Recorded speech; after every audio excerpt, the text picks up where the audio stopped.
Greetings, brave warriors and shield maidens. If you seek the strength and wisdom of the ancient Vikings, you've come to the right place. Don't waste time. Subscribe to the channel now and join our horde to strengthen this community of true Vikings. As you can see, our channel is new, so your subscription is crucial to our growth. If you're a true fan of the Vikings, show your support. Let the power of the Viking axe guide your hand to click the like button, and in the comments, tell us which city you're watching from so we know where in the world our stories are reaching, all because the icy wind howled through the fjords of Norway, carrying with it the scent of salt and impending winter. It was the year 950 AD, and the world was on the cusp of change, though few could sense it. In a small village nestled between towering cliffs and the restless sea, a young man named Bjorn Ironside stood at the edge of the water, his piercing blue eyes scanning the horizon. Bjorn's muscular frame was taut with tension, his long blonde hair whipping about his face in the relentless gale. He clenched and unclenched his fists, feeling the familiar tingle of rage simmering just beneath his skin. It was always there, waiting to be unleashed. "Bjorn," a voice called out, barely audible over the crashing waves. "Bjorn, come back to the village. Your father calls for you." The young warrior turned to see his childhood friend, Leif, jogging towards him. Leif's round face was flushed from the cold and exertion, his breath coming out in visible puffs. "What does the old man want now?" Bjorn growled, his voice low and threatening. Leif hesitated, taken aback by the hostility in his friend's tone. He says it's urgent. Something about a raid." At the mention of a raid, Bjorn's eyes flashed with a dangerous light. The promise of battle sent a thrill through his body, awakening the beast that slumbered within. Without another word, he strode past Leif, heading back to the village with purposeful steps. The village was a collection of sturdy wooden longhouses, smoke rising from their thatched roofs into the gray sky. As Bjorn approached his father's home, the largest in the settlement, he could hear raised voices from within. He pushed open the heavy wooden door, ducking to enter the dimly lit interior. The smell of smoke, mead, and unwashed bodies assaulted his nostrils. At the far end of the longhouse, seated in a high-backed chair adorned with intricate carvings, was Bjorn's father, Ragnar the Red. "Ah, the prodigal son returns," Ragnar sneered, his voice thick with sarcasm and alcohol. "Done brooding by the sea, are you?" Bjorn felt the familiar surge of anger rising in his chest. He clenched his jaw, fighting to maintain control. "You called for me, father.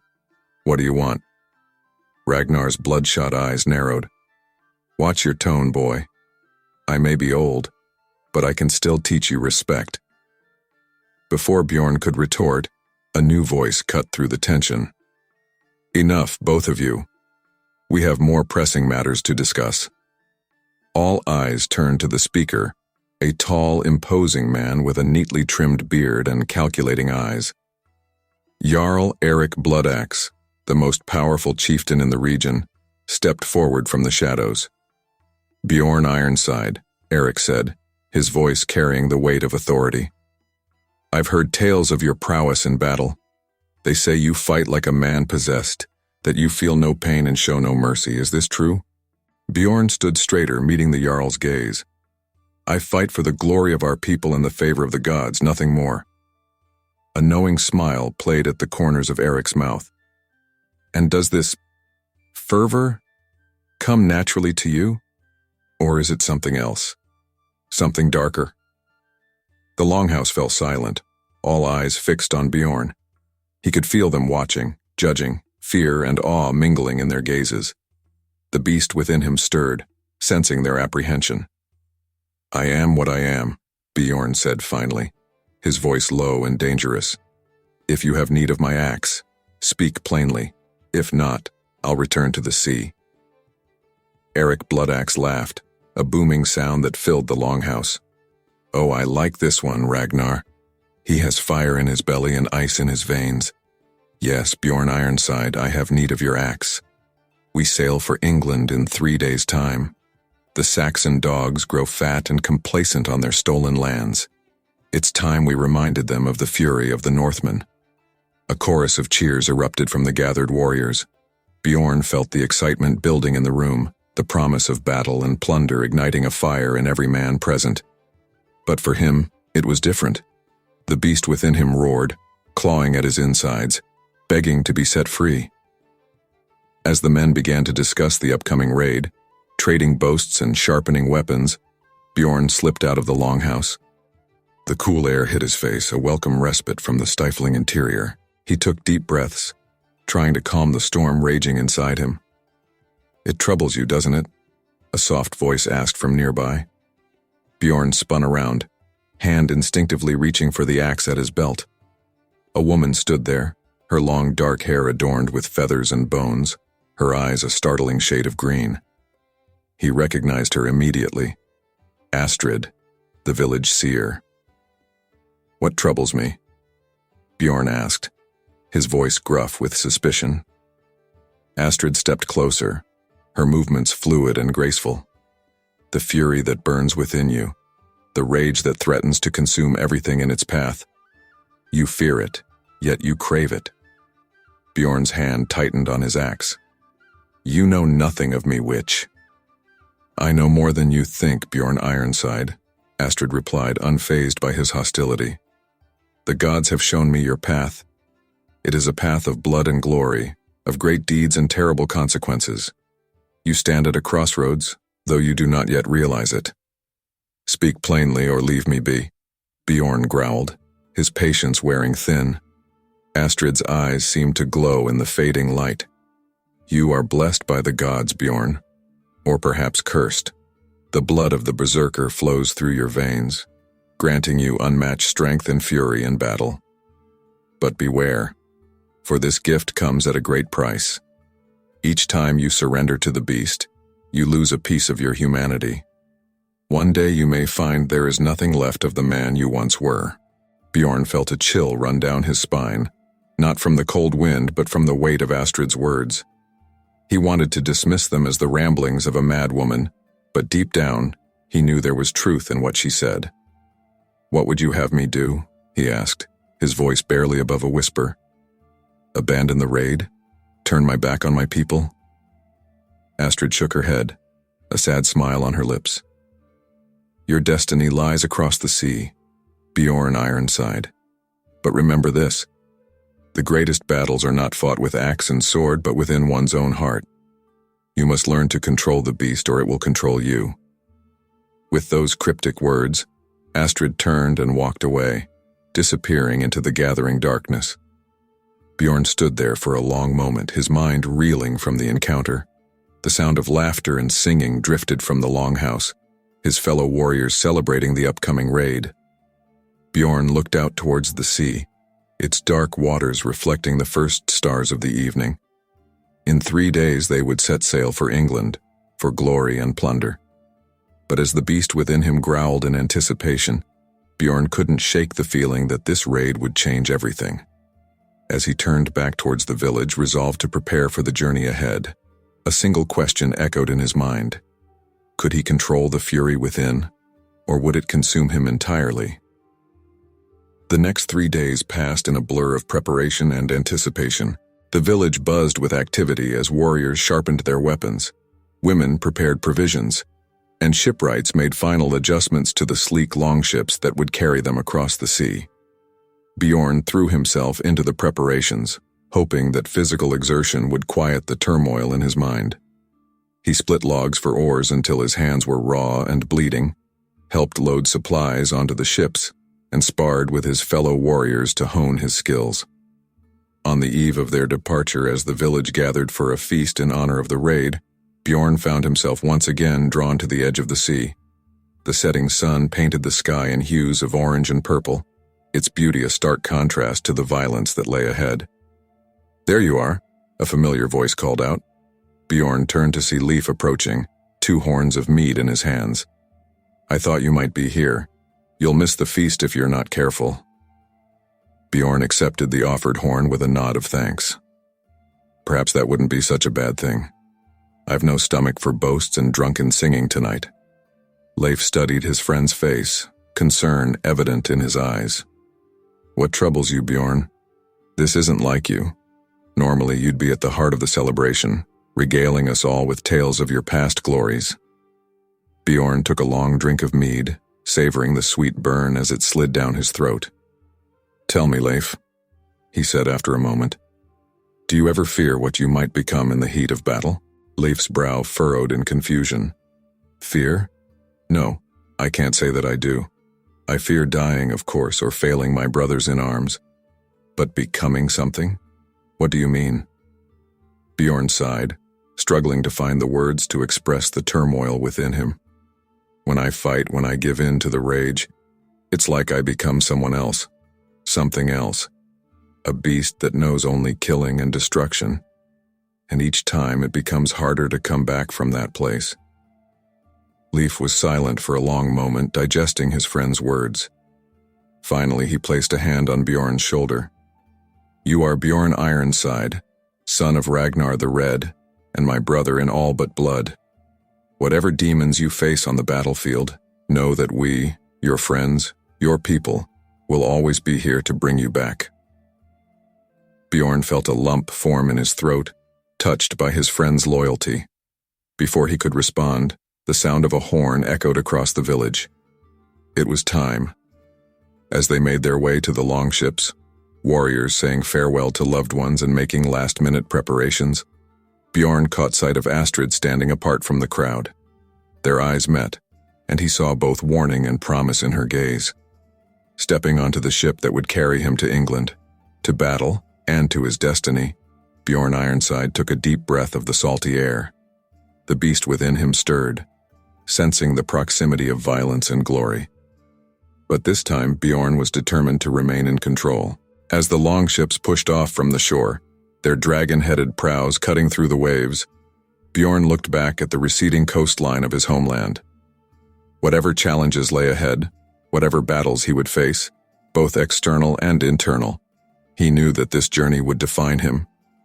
The last berserker was sailing into legend, and the world would never be the same.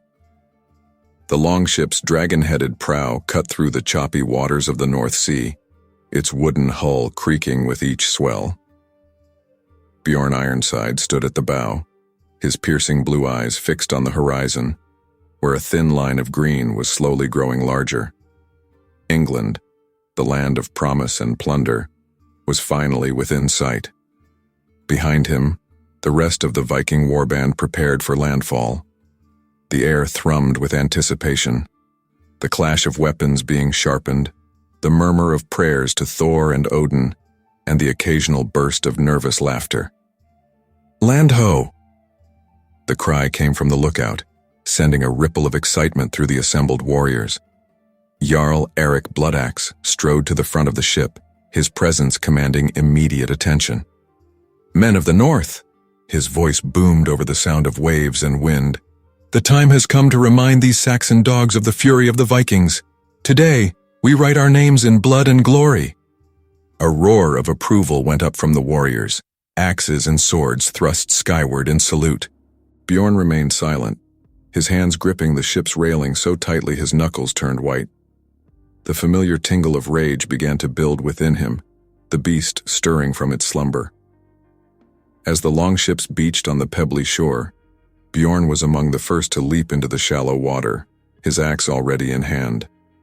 The weight of it was comforting, an extension of his arm and his will. "Remember," Eric Bloodaxe called out as the war band assembled on the beach. "We strike hard and fast. The village lies just beyond that ridge. No mercy, no quarter given. Glory and riches await." With a thunderous battle cry, the Vikings charged up the slope towards the unsuspecting Saxon village. Bjorn found himself at the forefront, his long legs eating up the ground, the beast within him howling for release. As they crested the ridge, the peaceful English morning erupted into chaos. Smoke rose from thatched roofs, screams filled the air, and the clash of steel on steel rang out as the few Saxon defenders rushed to meet the onslaught. Bjorn's world narrowed to a tunnel of red fury. His axe rose and fell, cleaving through shield, armor, and flesh alike. Each strike fed the beast, its roars drowning out all other sound in his mind. Bjorn, on your left. The warning came from Life, engaged in his own desperate struggle nearby. Bjorn spun, his axe intercepting a Saxon sword mere inches from his face. The Saxon warrior's eyes widened in terror as he beheld Bjorn's visage, contorted with berserker rage. With a roar that seemed to shake the very earth, Bjorn brought his axe down in a devastating arc, splitting the man from shoulder to sternum. As the battle raged around him, Bjorn lost all sense of time and self. He was dimly aware of his fellow Vikings giving him a wide berth, looks of awe and fear on their faces as he carved a bloody path through the Saxon defenders. It wasn't until he stood in the village square surrounded by the dead and dying that Bjorn finally came back to himself. The red haze receded from his vision, and he looked down at his hands, slick with blood, his axe dripping gore onto the muddy ground. By the gods, a voice whispered nearby. Bjorn turned to see Life staring at him, a mixture of admiration and horror on his face. I've never seen anything like it. You were unstoppable. Before Bjorn could respond, a commotion near the village's great hall drew their attention. Eric Bloodaxe emerged, dragging a richly dressed Saxon by the hair. "Behold, my warriors!" Eric called out, his voice triumphant. The lord of this pitiful village thought he could hide from Norse justice. Let his death serve as a message to all who would oppose us. With a swift motion, Eric drew his sword across the Saxon lord's throat, letting the body fall to the ground as the gathered Vikings cheered. But as Bjorn watched the man's lifeblood seep into the earth, he felt no elation, no sense of victory. Only a hollow emptiness remained where the battle fury had been. As the Vikings began the process of looting the village, gathering valuables and taking captives, Bjorn found himself drawn to the small wooden church on the outskirts. Its door hung askew on broken hinges, and inside, the air was thick with the metallic scent of blood. "Why have you come here, berserker?" A weak voice called out from the shadows. Bjorn's hand went to his axe, but he relaxed slightly when he saw the speaker, an old man in priest's robes, clutching a wooden cross to his chest. "Your god cannot protect you now, old man," Bjorn said, his voice hoarse from battle cries. The priest coughed, a trickle of blood at the corner of his mouth. "Perhaps not, but he can offer salvation, even to one such as you." Bjorn's eyes narrowed. "What do you know of me?" "I see the conflict in your eyes, warrior," the priest said, his gaze surprisingly steady for a dying man. "You revel in battle, yet you fear the beast within you. Your pagan gods offer only more bloodshed, more death. But there is another way." For a moment, Bjorn was tempted to strike the old man down, to silence his blasphemous words. But something held him back. "And what way is that?" he asked, curiosity overcoming his anger. The priest held out his cross. "Forgiveness, redemption, a path away from the darkness that consumes you." Bjorn stared at the simple wooden symbol, feeling an inexplicable pull towards it. But before he could respond, a voice called from outside. "Bjorn, where are you? The Jarl calls for us." With a last look at the dying priest, Bjorn turned and left the church, stepping back into the smoky air of the conquered village. Eric Bloodaxe stood atop a cart in the village square, his armor splattered with blood, a golden torque around his neck, spoils from the Saxon lord. "My warriors," he called out, his voice carrying across the assembled Vikings. "Today we have struck a mighty blow against the Saxons, but this is only the beginning. We will carve out a kingdom here in England, a new home for our people." Cheers erupted from the crowd, but Bjorn remained silent, his mind still on the words of the dying priest. As night fell, the Vikings made camp in and around the ruined village. Fires were lit, mead was passed around, and the air filled with boastful tales of the day's battle. Bjorn sat apart from the revelry, cleaning his axe with methodical precision. He could feel eyes on him, some filled with awe, others with fear. His reputation as a berserker had only grown with this raid. "You fought well today," a familiar voice said. Bjorn looked up to see Astrid, the seer, settling down beside him. Her eyes seemed to glow in the firelight, seeing far more than just the physical world around them. "I fought like a beast," Bjorn replied, his voice low. "I lost myself to the fury." Astrid nodded, her expression grave. "The path of the berserker is a dangerous one, Bjorn Ironside. Each time you give in to the rage, it becomes harder to find your way back. The gods have granted you great power, but at what cost?" Bjorn's hand tightened on his axe. "What would you have me do? Abandon my people? Turn my back on our way of life?" "The world is changing, Bjorn," Astrid said, her voice taking on a prophetic tone. "The old ways are fading. The question you must ask yourself is this: will you change with it, or be consumed by the past?" Before Bjorn could respond, Eric Bloodaxe's voice boomed across the camp. "Bjorn Ironside, come, share a drink with your Jarl. Your deeds today deserve celebration." With a last troubled look at Astrid, Bjorn rose and made his way to where Eric sat, surrounded by his most trusted warriors. The Jarl clapped him on the shoulder, pressing a horn of mead into his hand. "To Bjorn Ironside," Eric proclaimed, raising his own horn, "the fiercest warrior in all the north. With men like him at our side, all of England will tremble before us." As the assembled warriors cheered and drank, Bjorn felt a weight settle onto his shoulders. The beast within him purred with satisfaction at the praise, but a small voice in the back of his mind whispered doubts. Later that night, as most of the warband slept off their victory and their mead, Bjorn found himself once again drawn to the edge of the village. In the distance, he could see the fires of other Saxon settlements, potential targets for future raids. "Trouble sleeping?" Leif's voice came from behind him. Bjorn shook his head. "Just thinking." Leif came to stand beside his friend, following his gaze to the distant fires. "About what?" "The future," Bjorn said after a long pause. "What we're doing here, what it means." Leif chuckled. "Since when does Bjorn Ironside, the great berserker, worry about such things? We're Vikings. We raid, we fight, we conquer. It's what we've always done." "And is that all we'll ever be?" Bjorn asked, turning to face his friend. "Beasts of war, bringing nothing but death and destruction?"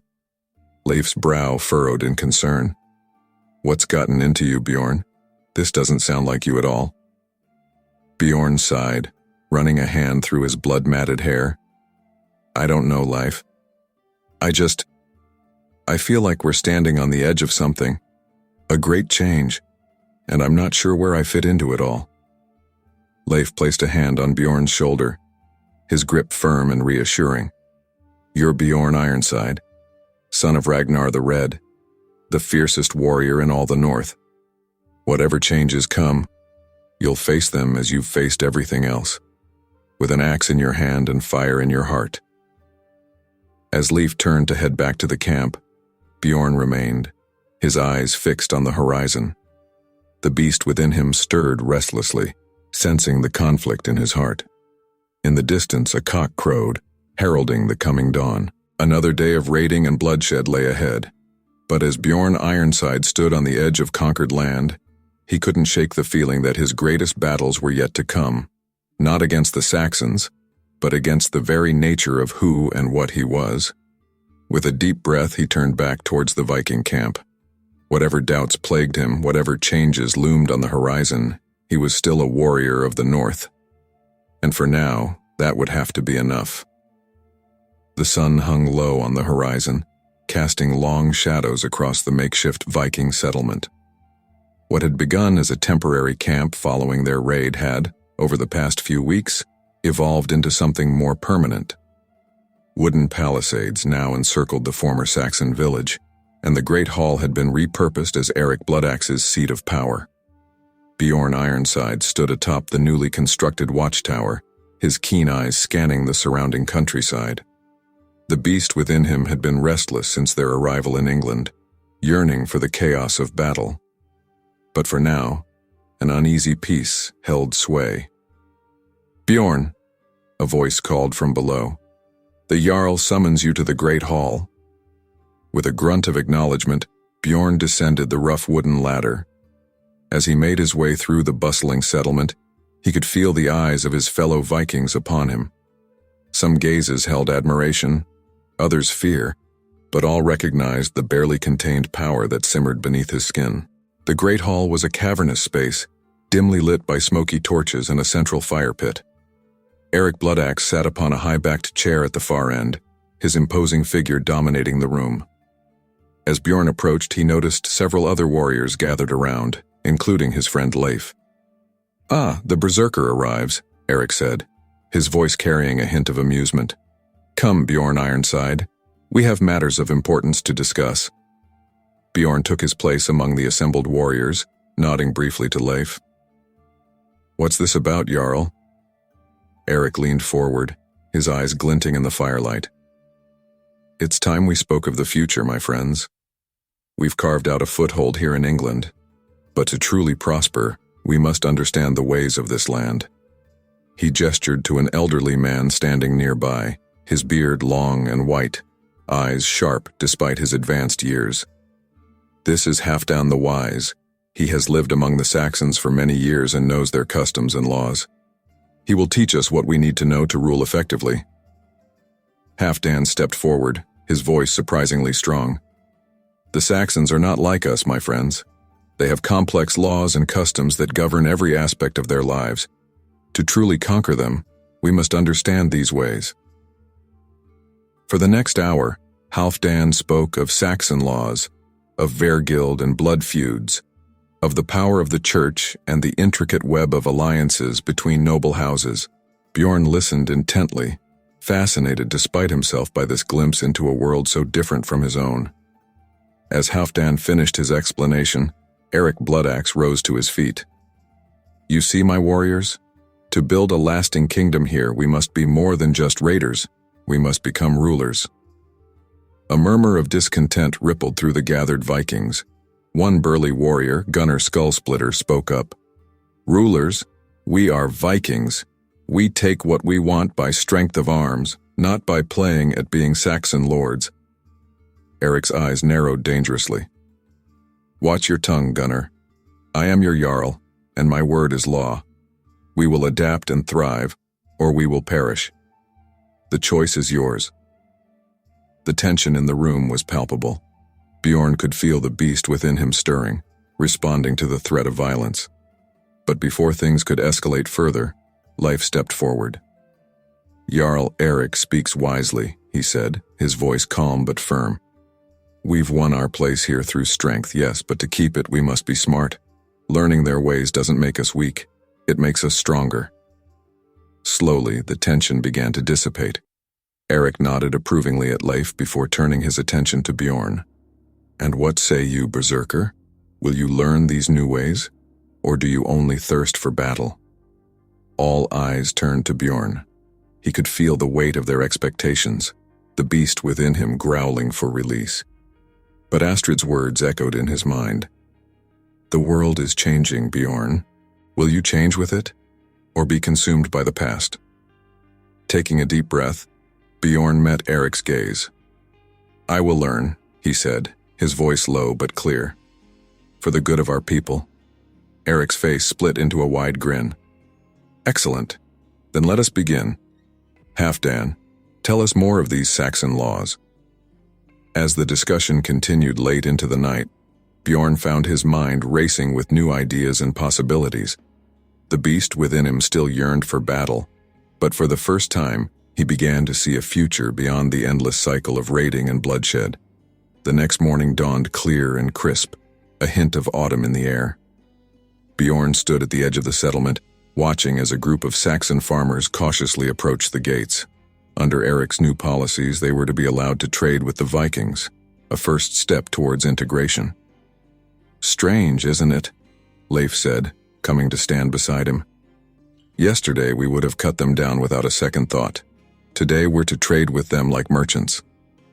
Bjorn grunted in agreement. "The world is changing, Leif. We must change with it, or be left behind." As they watched, the gates opened, and the Saxons were allowed inside. The atmosphere was tense, with armed Vikings keeping a close eye on the proceedings. But slowly, cautiously, trade began to take place. Suddenly, A commotion erupted near one of the stalls. A Viking warrior, his face flushed with anger, had grabbed a Saxon by the throat. "Thief!" he roared. "This dog tried to cheat me." Without thinking, Bjorn rushed forward, the beast within him roaring to life. But as he reached the scene, he forced himself to stop, to think. This was not a battlefield.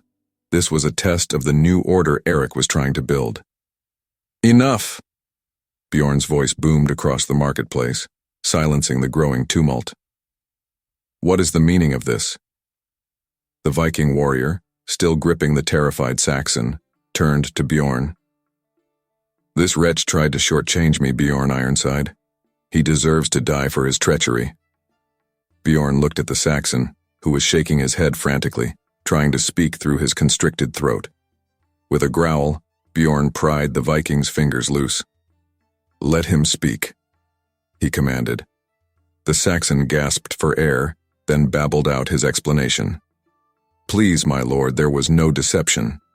It was a simple misunderstanding of the exchange rate between our coins and yours. I meant no offense." Bjorn turned to Halfdan the Wise, who had appeared at the commotion. "Is this possible? Could it be a genuine mistake?" Halfdan nodded sagely. "Indeed, Bjorn Ironside, the Saxon system of currency is quite different from our own. Such misunderstandings are common in the early days of trade." For a moment, Bjorn closed his eyes, feeling the beast within him howling for blood. It would be so easy to give in, to let violence solve this problem as it had solved so many others. But Astrid's words came back to him once more. The path of the berserker is a dangerous one. Opening his eyes, Bjorn addressed the gathered crowd. "There will be no bloodshed here today," he declared. "This was a misunderstanding, nothing more. Halfdan will oversee all trades to ensure fairness on both sides. Any further disputes will be brought to the Jarl for judgment." A ripple of surprise went through the crowd, Viking and Saxon alike. The Viking warrior who had started the altercation looked at Bjorn with a mixture of confusion and respect. But he's a Saxon," he sputtered. "Why show him mercy?" Bjorn placed a hand on the warrior's shoulder. "Because we are no longer just raiders," he said, loud enough for all to hear. "We are builders now, of a new kingdom, and a kingdom needs more than just warriors. It needs farmers, craftsmen, and yes, even merchants. We will rule through strength, but also through wisdom." As the crowd dispersed and trading resumed, now under Halfdan's watchful eye, Leif approached Bjorn. "That was unexpected," he said, a note of admiration in his voice. "I thought for sure you were going to let the beast loose." Bjorn shook his head, his eyes still on the marketplace. "The beast is always there, Leif. But perhaps there's more to strength than just giving in to it." As the day wore on, Bjorn found himself drawn into the intricacies of this new world they were building. He listened as Halfdan explained the complexities of Saxon land ownership, watched as Eric negotiated alliances with neighboring Viking settlements, and even tried his hand at settling minor disputes among their own people. That night, as he sat by the fire in the great hall, Bjorn felt a presence beside him. He turned to see Astrid, her eyes reflecting the dancing flames. "You did well today, Bjorn Ironside," she said softly. "You chose a different path, one that may lead to greatness beyond mere conquest." Bjorn stared into the fire, his voice low. "I can still feel it, Astrid. The beast. It yearns for battle, for blood. How long can I keep it contained?" Astrid placed a hand on his arm, her touch surprisingly warm. "The greatest battles are fought within ourselves, Bjorn. But remember this, the gods did not give you this power to destroy, but to protect, to lead. The berserker fury is a tool, not a master. Learn to wield it wisely, and you may yet shape the destiny of our people." As Astrid's words sank in, Bjorn felt a strange sense of calm settle over him. The beast within still prowled, still hungered, but for the first time, he felt truly in control of it. Looking around the great hall, at the mix of Vikings and Saxons now cautiously sharing space, Bjorn realized that they stood on the brink of a new era. An era that would require not just strength of arm, but strength of will and wisdom of mind. And as the last berserker, Bjorn Ironside knew that his journey was far from over. The true test of his power and his humanity was only just beginning. The night was thick with an unseasonable fog, turning the Viking settlement into a maze of shadowy forms and muffled sounds. Bjorn Ironside tossed and turned on his bed of furs, his sleep plagued by vivid dreams that blurred the line between vision and nightmare. In his dream, Bjorn found himself standing on a vast, misty plain. The ground beneath his feet was soft and yielding like freshly turned earth. In the distance he could make out the towering silhouette of a great hall, its roof seemingly touching the clouds above. "Valhalla," Bjorn whispered, his heart pounding with a mixture of awe and trepidation. As if in response to his voice, the mists parted, revealing a host of spectral warriors marching towards the hall. Their faces were familiar, fallen comrades, enemies he had slain, even his own father, Ragnar the Red. Each bore the wounds that had ended their mortal lives, yet they strode proudly, weapons held high. "Father," Bjorn called out, reaching for Ragnar as he passed, but his hand went right through the spectral form. Ragnar turned, his eyes blazing with an otherworldly light. "Not yet, my son," he said, his voice echoing strangely. "Your time has not come. The Allfather has other plans for you." Before Bjorn could respond, the scene shifted. He was back in England, but the landscape was changed. Great stone fortresses dotted the hills, and armored knights on horseback thundered across the fields. He saw his fellow Vikings struggling against this new force, their axes and longships seeming primitive and outdated in comparison. "The world is changing, Bjorn Ironside," a voice whispered in his ear. He turned to see Astrid standing beside him, her form shimmering like a mirage. "Will you change with it, or be swept away by the tides of time?" Bjorn awoke with a start, his body drenched in sweat. The first light of dawn was just beginning to penetrate the fog outside. He sat up, running a hand through his tangled hair, the vivid images from his dream still fresh in his mind. "Bjorn, are you all right?" Leif's concerned voice came from nearby. His friend was already up, stoking the embers of last night's fire. Bjorn nodded, trying to shake off the lingering unease. "Just dreams," he muttered. Leif raised an eyebrow. "Must have been some dreams. You were thrashing about like a landed fish." Before Bjorn could respond, a horn sounded from the watchtower, its urgent blast cutting through the morning mist. Both men were on their feet in an instant, reaching for weapons and armor. "What now?" Leif grumbled as they hurried towards the center of the settlement. They found Eric Bloodaxe already there, fully armed and issuing orders to a group of warriors. The Jarl's face was grim as he turned to Bjorn and Leif. "Riders approaching from the east," Eric said without preamble. "A large force by the looks of it. Saxon nobles, come to challenge our claim to these lands." Bjorn felt the familiar tingle of battle lust rising within him, the beast stirring from its uneasy slumber. "How many?" he asked, his voice low and dangerous. "At least 100 mounted warriors," Eric replied. "And who knows how many foot soldiers behind them. This is no mere raiding party, Bjorn. They mean to drive us out for good." Leif swore under his breath. "We're outnumbered. Maybe we should consider falling back, regrouping with the other settlements." Eric's eyes flashed with anger. "Retreat? And lose all we've built here? No, we stand and fight. The Saxons must learn that Viking steel is not so easily broken." As the Jarl turned away to continue preparations, Bjorn found himself torn. The beast within him howled for battle, yearning to be unleashed upon their enemies.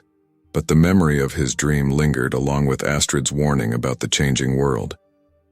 "Jarl," Bjorn said, his voice cutting through the din of preparation. "Perhaps there's another way. What if we were to parley with the Saxons, seek terms?" A hush fell over the gathered warriors, all eyes turning to Bjorn in disbelief. Eric Bloodaxe stared at him for a long moment, his expression unreadable. "Parley?" the Jarl said finally, his voice dangerously quiet. "Have you gone soft, Bjorn Ironside? Where is the berserker who carved through our enemies like a hot knife through butter? Bjorn stood his ground, meeting Eric's gaze. The berserker is still here, Jarl. But if we're to build a lasting kingdom in these lands, we need more than just strength of arms. We need allies, or at least fewer enemies. For a tense moment, it seemed Eric might explode with rage. But then, surprisingly, a slow smile spread across his face. Well, he said, clapping Bjorn on the shoulder. It seems our fierce warrior has learned some wisdom to go with his strength. Very well, Bjorn Ironside. We'll try it your way, for now. As preparations shifted from battle to diplomacy, Bjorn felt a mixture of relief and apprehension. The beast within him growled in frustration, denied its chance for violence. But a small part of him, the part that had been growing since their arrival in England, felt a glimmer of hope. An hour later, Bjorn found himself standing beside Eric Bloodaxe at the edge of their settlement, watching as a small group of richly dressed Saxons approached under a flag of truce. At their head rode a man whose bearing and finery marked him as a noble of high rank. "Hail, Viking invaders," the Saxon lord called out as they drew near. "I am Ethelred, Ealdorman of these lands. By what right do you squat upon soil that belongs to the rightful king of England?" Eric Bloodaxe stepped forward, his imposing figure a stark contrast to the mounted Saxon lord. "We claim this land by right of conquest, Saxon," he growled. "Our axes and our blood have watered this soil. It is ours now." Ethelred's face flushed with anger, but before he could retort, Bjorn stepped forward. "My lords," he said, his voice carrying across the tense space between the two groups. "Surely there is room enough in these lands for both our peoples. Why spill more blood when we could instead seek a way to coexist?" The Saxon lord looked at Bjorn with surprise, clearly not expecting such words from a fearsome Viking warrior. "Coexist?" he repeated, his tone skeptical. "And how do you propose we do that, Northman?" For the next hour, under the watchful eyes of both Viking and Saxon warriors, Bjorn found himself engaged in a delicate dance of diplomacy. He spoke of trade agreements, of shared defense against common enemies, of the strengths that each people could bring to an alliance. As the negotiations wore on, Bjorn could feel the beast within him growing restless, yearning for a simpler solution involving axe and blood. But he forced it down, drawing instead on the wisdom he had gleaned from Halfdan and the visions of his dream. Finally, as the sun began to set, a tentative agreement was reached. The Vikings would be allowed to keep their settlement, in exchange for a pledge of military aid to the Saxon lords against other invaders. Trade would be encouraged between their peoples, and a council would be formed to address any future disputes. As Ethelred and his retinue rode away, Eric Bloodaxe turned to Bjorn, a mixture of admiration and wariness in his eyes. "Well done, Bjorn Ironside," he said. "I didn't think it possible, but you may have just secured our future here without spilling a drop of blood."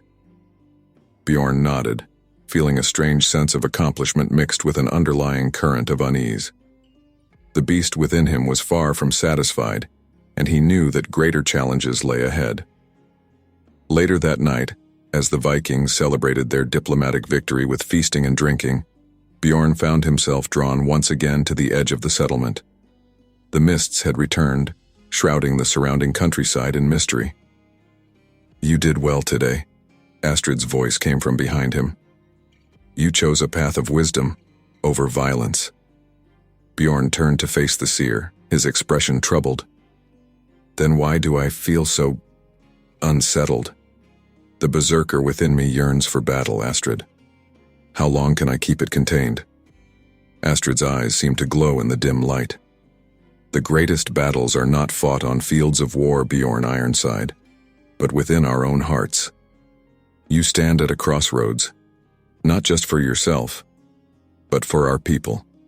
The old ways are fading, and a new world is being born.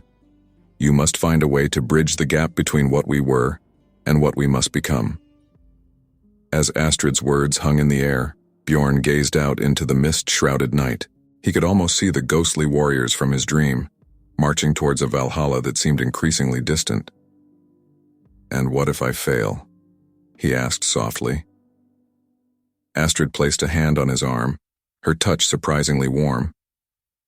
Then all that we have built here will crumble, and our people will be swept away by the tides of change. But I have faith in you, Bjorn Ironside. You are more than just a berserker. You are a leader, a bridge between worlds. Remember that in the days to come. As Astrid melted back into the shadows, Bjorn stood alone at the edge of two worlds, the old and the new, the Viking and the emerging England. The beast within him still growled, hungry for the glories of battle. But now, a new voice had joined it, one that spoke of responsibility, of legacy, of a future yet to be forged. The last berserker took a deep breath of the misty air, feeling the weight of destiny settling upon his shoulders. Whatever challenges lay ahead, he would face them not just with the fury of the beast, but with the wisdom of a leader. The saga of Bjorn Ironside was far from over. In many ways, it was only just beginning.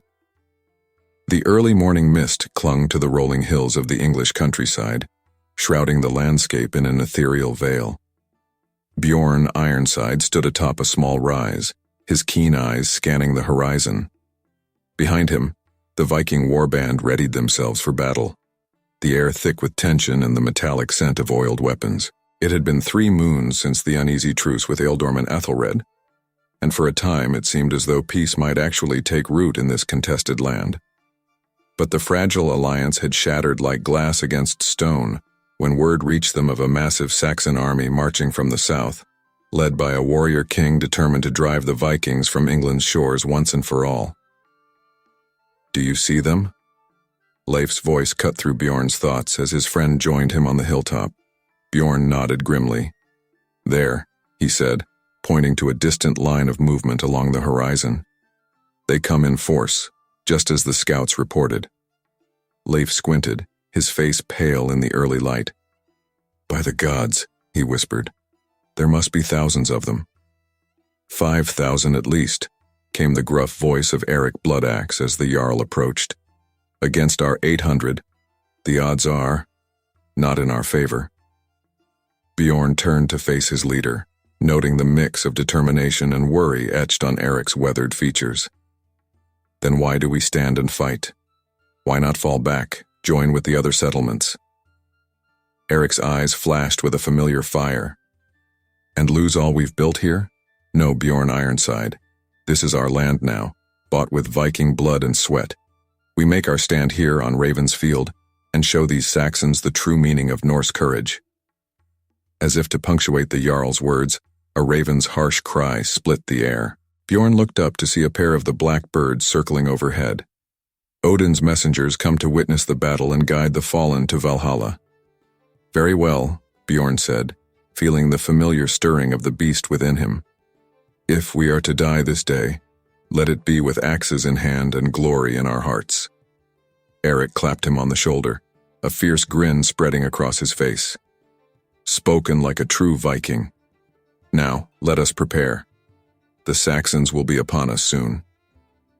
As the Jarl strode away to oversee the final battle preparations, Leif turned to Bjorn, his expression troubled. "Do you truly think this is the end, my friend?" Bjorn was silent for a long moment, his eyes once again scanning the distant horizon where the Saxon army approached.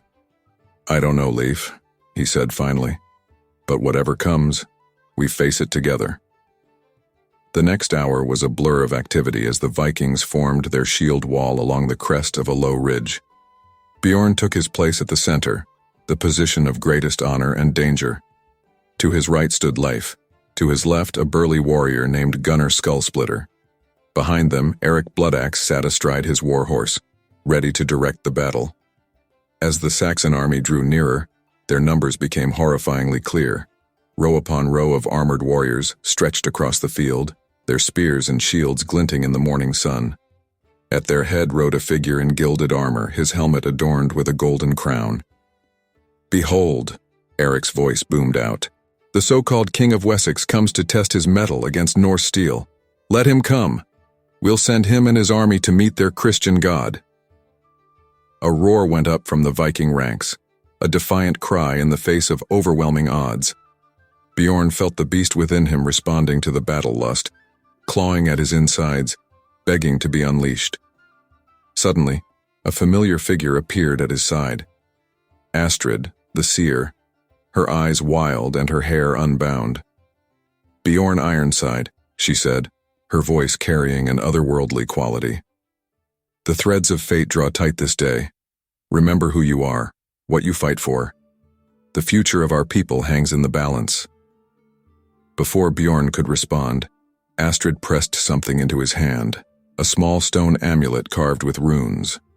"For protection," she whispered, then melted back into the ranks. There was no more time for words.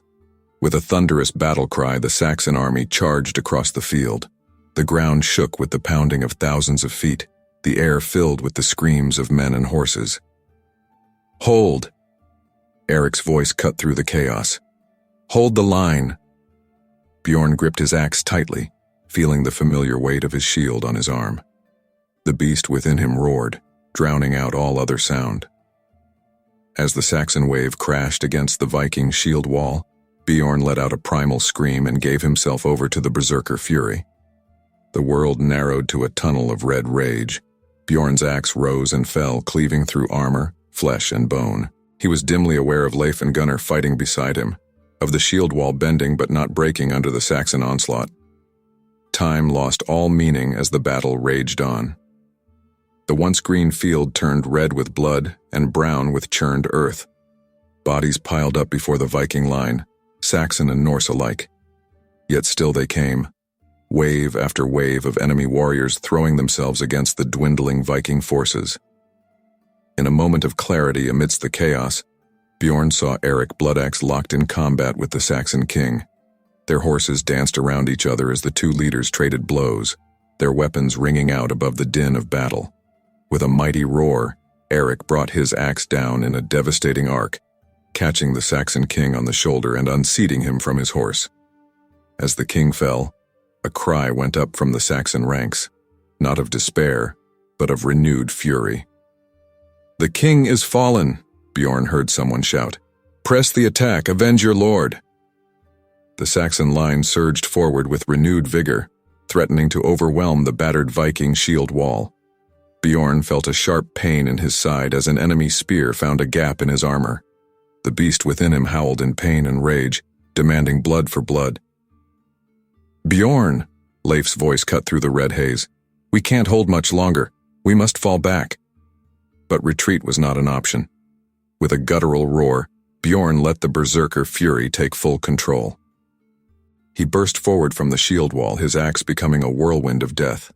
Saxon warriors fell before him like wheat before a scythe, their eyes wide with terror at the blood-soaked demon in their midst. Bjorn's charge opened a gap in the Saxon lines, and the Vikings seized the opportunity.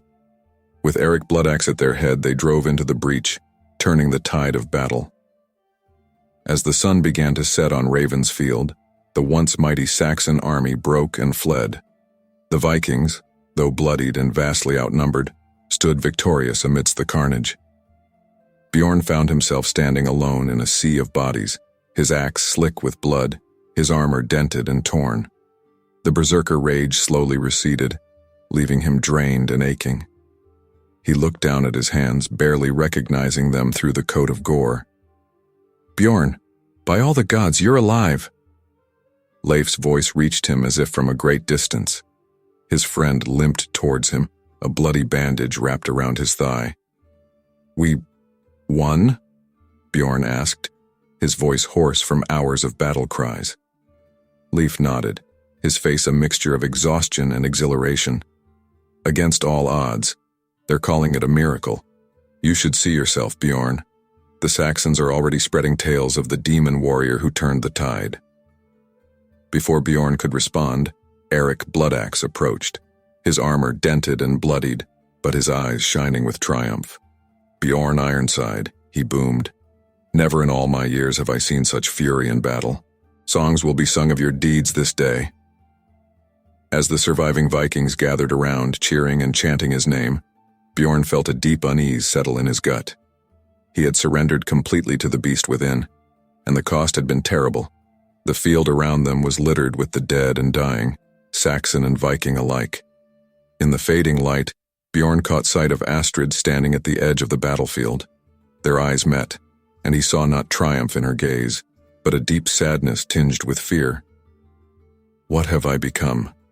Bjorn whispered to himself, the weight of his actions settling upon him like a physical burden.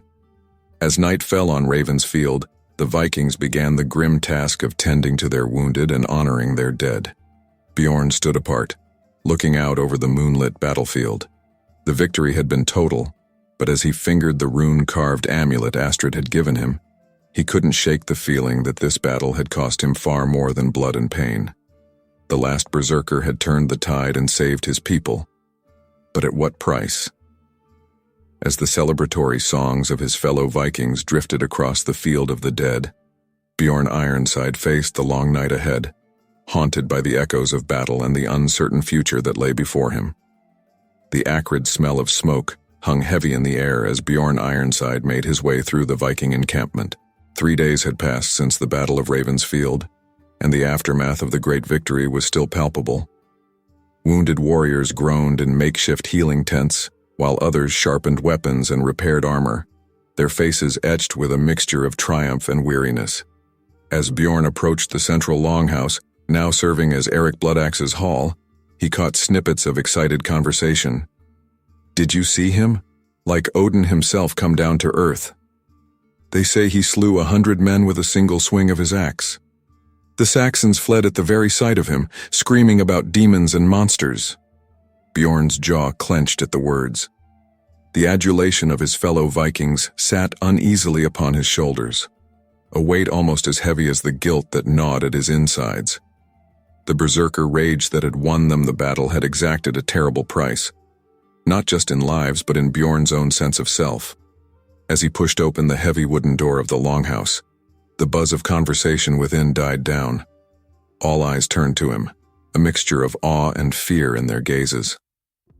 At the far end of the hall, Eric Bloodaxe sat in his high seat, a golden arm ring glinting on his muscular forearm, spoils from the fallen Saxon king. "Ah, the man of the hour!" Eric boomed, raising a horn of mead in salute. "Come, Bjorn Ironside, sit at my right hand. We have much to discuss." Bjorn made his way through the crowded hall, acutely aware of the whispers that followed in his wake. He took his seat beside Eric, nodding briefly to Leif, who sat further down the table, his injured leg propped up on a stool. "My friends," Eric began, addressing the gathered warriors, "we have won a great victory. The Saxons are in disarray, their king slain, their army scattered to the winds. But we must not grow complacent. Other Saxon lords will seek to avenge this defeat, and we must be ready." Murmurs of agreement rippled through the hall. Eric turned to Bjorn, his eyes gleaming with ambition. "And it is thanks to our berserker here that we stand triumphant. Bjorn Ironside, I would hear your counsel. How shall we press our advantage?" All eyes turned to Bjorn, expectant.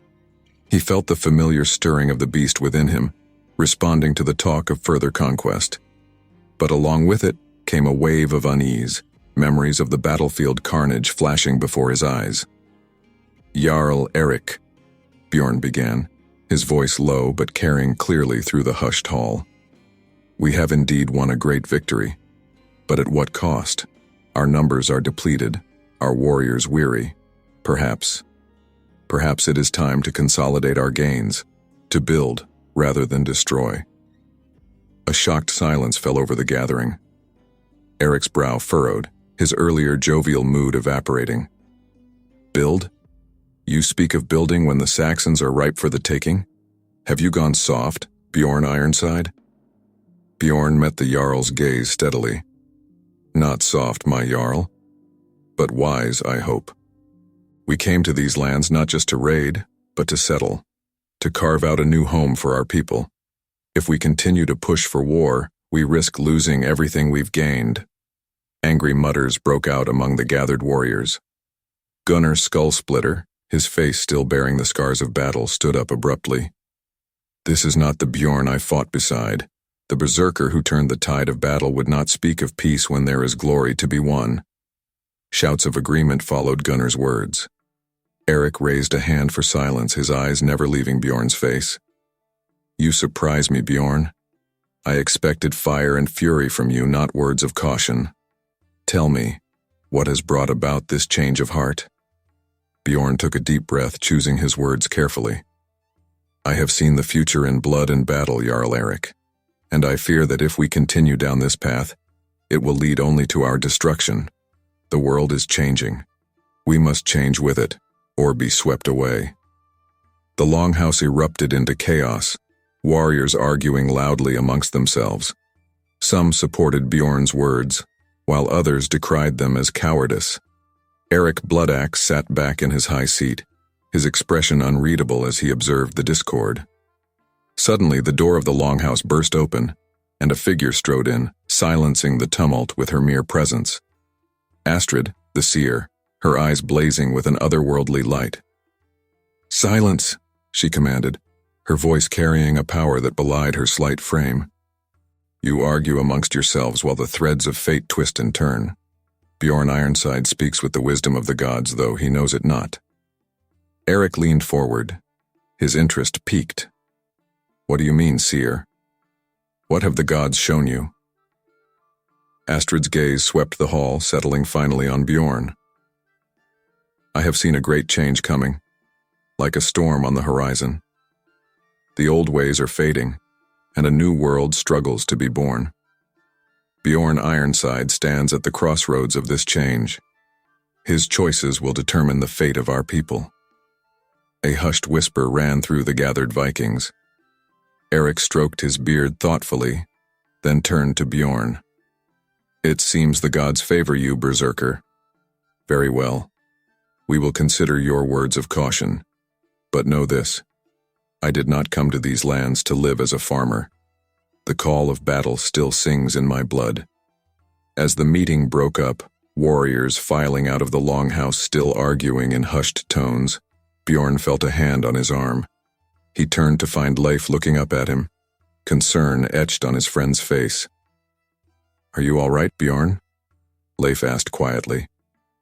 You seem different since the battle. Bjorn sighed heavily, the weight of his thoughts pressing down on him. I don't know, Leif. The berserker rage. It's becoming harder to control, and when I give in to it, I fear I lose a piece of myself each time. Leif nodded sympathetically. I've noticed, but you're still Bjorn Ironside, my friend and shield brother. Whatever battles you face, know that I stand with you. Grateful for his friend's support, Bjorn clasped Leif's arm, but before he could respond, Astrid appeared beside them, her eyes still gleaming with that strange, prophetic light. Come with me, Bjorn Ironside, she said, her voice low and urgent. There is more you must know. Exchanging a quick glance with Leif, Bjorn followed Astrid out of the longhouse and through the bustling encampment. They made their way to the outskirts, where Astrid's tent stood apart from the others, surrounded by strange totems and fluttering prayer flags. Inside, the air was thick with the scent of herbs and incense. Astrid motioned for Bjorn to sit on a pile of furs while she busied herself with a smoking brazier. The gods have shown me your path, Bjorn, she began, her back to him as she worked. It is a path fraught with danger, not just from external foes, but from the beast that dwells within you. Bjorn leaned forward, his interest piqued despite his skepticism. What do you mean? Speak plainly, seer. Astrid turned to face him, her eyes now clear and focused. The berserker rage that gives you such power in battle is a double-edged sword. Each time you surrender to it, you risk losing yourself entirely. But it is also the key to your destiny, and the destiny of our people. She sat across from him, her gaze intense. You must learn to control the beast, Bjorn, to channel its power without being consumed by it. Only then can you lead our people into the new world that is coming. Bjorn shook his head, frustration evident in his voice. And how am I to do that? The rage. It's like a storm, overwhelming everything in its path. Astrid reached out, taking his hand in hers. Her touch was surprisingly warm, almost feverish. I can help you. There are rituals, ancient magics that can strengthen your will, but the true battle must be fought within your own heart. As Bjorn left Astrid's tent, his mind reeling from their conversation, he found himself standing at the edge of the encampment, looking out over the English countryside. The land was green and fertile, so different from the harsh fjords of his homeland. He could see why Eric and the others were so eager to claim it as their own. But as the sun began to set, painting the sky in hues of orange and purple, Bjorn couldn't shake the feeling that they were standing on the precipice of something momentous. The world was indeed changing, and he, Bjorn Ironside, the last berserker, would play a crucial role in shaping that change. As he turned back towards the encampment, Bjorn's hand unconsciously went to the rune-carved amulet Astrid had given him before the battle. He had a choice to make: to embrace the beast within and risk losing himself entirely, or to find a way to control it, to use its power for something greater than mere conquest. The seeds of doubt had been planted, not just in Bjorn's mind, but in the minds of his fellow Vikings.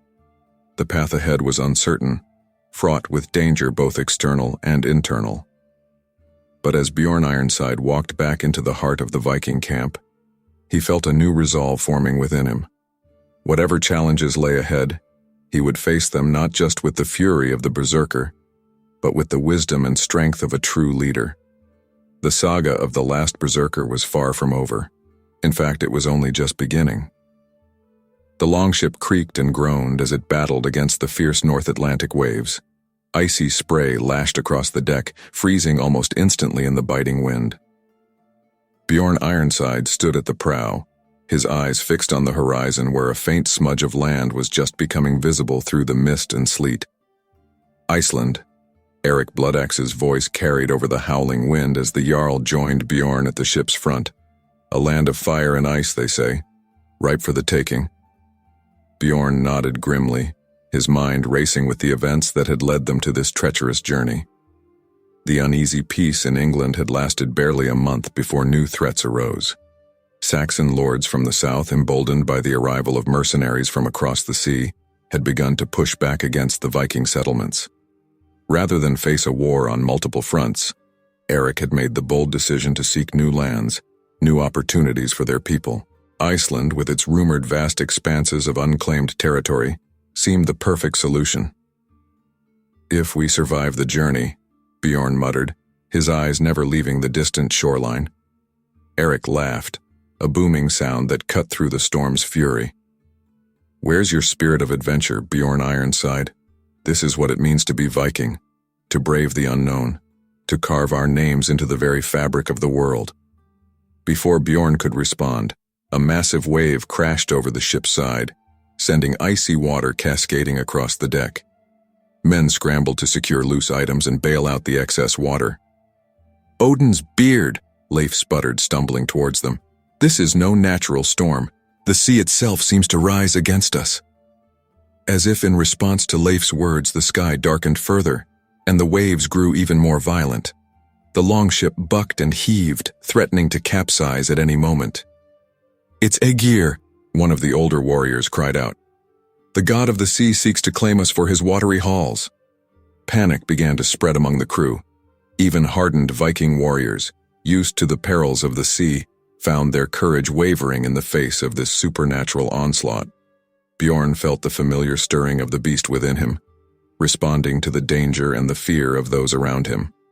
But this was no battle that could be won with berserker fury.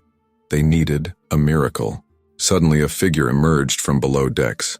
Astrid the seer, her hair whipping wildly in the wind, her eyes blazing with an otherworldly light. "Bjorn Ironside," she called out, her voice somehow carrying over the storm's roar. "The gods have not abandoned us, but they demand a sacrifice." Eric turned to Bjorn, his face grim. "Whatever it takes, berserker. I'll not have my dreams of conquest end at the bottom of this cursed sea." Bjorn nodded, understanding what needed to be done. He made his way to Astrid, fighting against the pitching deck and the relentless waves. "What must I do?" he shouted as he reached her side. Astrid pressed a small, rune-carved knife into his hand. "Blood of the berserker, freely given," she said. "It's the only thing that will appease Aegir's wrath." Without hesitation, Bjorn drew the blade across his palm, letting his blood flow onto the deck. Astrid began to chant in a language Bjorn didn't recognize, her voice rising and falling with the rhythm of the waves. For a moment, nothing seemed to change. The storm raged on. The ship creaked and groaned under the assault. But then, slowly, almost imperceptibly at first, the waves began to calm. The howling wind died down to a more manageable roar. As the crew watched in awe, a path seemed to open up before them, a stretch of relatively calm sea leading directly to the shores of Iceland. Eric clapped Bjorn on the shoulder, his eyes shining with a mixture of relief and triumph. "Well done, Berserker. It seems the gods favor us after all." But Bjorn felt no elation. As he wrapped a cloth around his bleeding hand, he couldn't shake the feeling that this was just the beginning of the trials they would face in this new land. Hours later, as the longship finally beached on the black sand shores of Iceland, Bjorn was the first to leap onto the foreign soil. The landscape that greeted him was unlike anything he had ever seen. Vast fields of hardened lava, steam rising from cracks in the earth, and in the distance, the looming presence of snow-capped volcanoes. "By the gods," Leif breathed as he joined Bjorn on the shore. "It's as if we've landed in Muspelheim itself." The rest of the crew disembarked, their earlier fear and exhaustion giving way to excitement as they surveyed their new surroundings. Eric Bloodaxe strode up the beach, his eyes gleaming with the light of conquest. "This land," he proclaimed, his voice carrying across the assembled Vikings, "this shall be our new home, a place where we can build a kingdom to rival any in the world." A cheer went up from the warriors, but Bjorn remained silent. His eyes were fixed on a distant ridge where he could have sworn he saw movement, a flicker of something that didn't belong in this alien landscape. "We're not alone here," he muttered to Leif. His friend nodded grimly.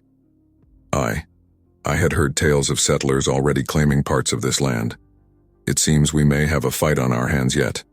As the Vikings began the process of setting up a temporary camp, Bjorn found himself drawn to explore their new surroundings. The very air seemed different here, thinner, charged with an energy he couldn't quite explain. He made his way towards a nearby hot spring, steam rising in great plumes from its surface. As he approached, he saw Astrid already there, kneeling at the water's edge. "Be careful, Bjorn Ironside," she said without turning. "The spirits of this land are old and powerful. They do not take kindly to intruders." Bjorn crouched beside her, dipping his hand into the warm water. "What do you see, Seer? What future awaits us in this strange land?" Astrid's eyes took on that familiar, distant look. "I see change. Great change. This land will forge us anew, Bjorn. But the cost may be higher than any of us are prepared to pay." Before Bjorn could press her for more details, a shout came from the direction of their camp. He leapt to his feet, hand going to his axe, and raced back towards the others. He arrived to find the Vikings in a tense standoff with a group of strangers, men and women dressed in furs, their faces weather-beaten and wary. At their head stood a tall man with a thick beard streaked with gray. "I am Bjorn Ironside," he announced, stepping between the two groups. "We come seeking new lands, new opportunities for our people." The bearded man's eyes narrowed. "I am Ingolfur Arnarsson," he replied in accented Norse. "My people and I have already claimed this land. We have no quarrel with you, but we will defend what is ours." Eric Bloodaxe pushed his way forward, his hand on the hilt of his sword. "Claimed? This land is vast enough for 10 times our number. Surely we can come to some arrangement." Ingolfur's stance remained defensive. "We have worked hard to build a life here, to tame this wild land. We will not simply hand it over to newcomers, no matter how fierce their reputation." Bjorn could feel the tension rising, the beast within him stirring in response to the threat of violence. But he forced it down, remembering Astrid's warnings about the cost of conflict in this new land. "Perhaps," he said, his voice calm but carrying authority, "we can find a way to coexist, to learn from each other, to build something greater than either of us could alone." Eric shot him a look of surprise and annoyance, but Bjorn pressed on. We are all far from home, facing challenges we could never have imagined. Surely it's better to face them together than to waste our strength fighting amongst ourselves.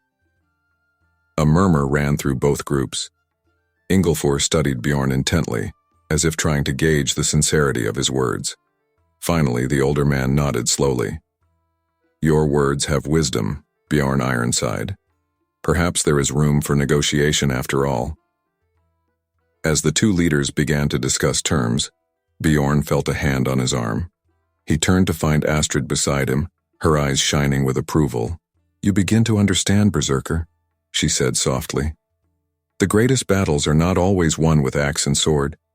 Sometimes it takes a different kind of strength. Bjorn nodded, his gaze sweeping over the alien landscape around them. The beast within him still growled, yearning for the simplicity of violence. But he was beginning to see a different path, one that might lead to a future greater than anything he had imagined. As the midnight sun hung low on the horizon, casting an otherworldly glow over the volcanic landscape, Bjorn Ironside stood at the threshold of a new chapter in his saga. Iceland, this land of fire and ice, would test him in ways he could not yet fathom. But for the first time since the Battle of Ravensfield, he felt a glimmer of hope for the future. The last Berserker was evolving, growing into something more than just a weapon of war. And as he watched Eric and Ingolfur shake hands, sealing their tentative alliance, Bjorn knew that the real challenges and the real opportunities were only just beginning. The wind howled through the narrow canyon, carrying with it the bite of winter and the whispers of ancient spirits. Bjorn Ironside led a small group of Vikings deeper into the heart of Iceland's rugged interior, their breath forming clouds in the frigid air.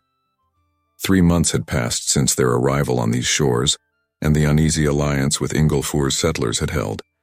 But resources were growing scarce as winter approached. Are you certain this is the right way, Seer? Eric Bloodaxe called out, his voice barely audible over the wind's fury. Astrid, bundled in furs but still shivering, nodded grimly. The spirits have shown me a place of great power, hidden within these mountains. If we are to survive the winter, we must find it. Bjorn said nothing, his eyes constantly scanning their surroundings. The beast within him was restless, sensing something in the air beyond just the cold and the danger of their journey. There was a presence here, ancient and powerful, that set his nerves on edge. As they rounded a bend in the canyon, a collective gasp went up from the group. Before them loomed a massive ice wall, easily 100 feet high, its surface glittering with an unnatural blue light. By Odin's eye, Leif whispered, his eyes wide with awe. What manner of sorcery is this? Astrid stepped forward, her hand outstretched towards the ice. This is no natural formation, she said, her voice filled with a mixture of wonder and trepidation. The magic here is old, older perhaps than even the gods themselves. Eric's hand went to his sword hilt.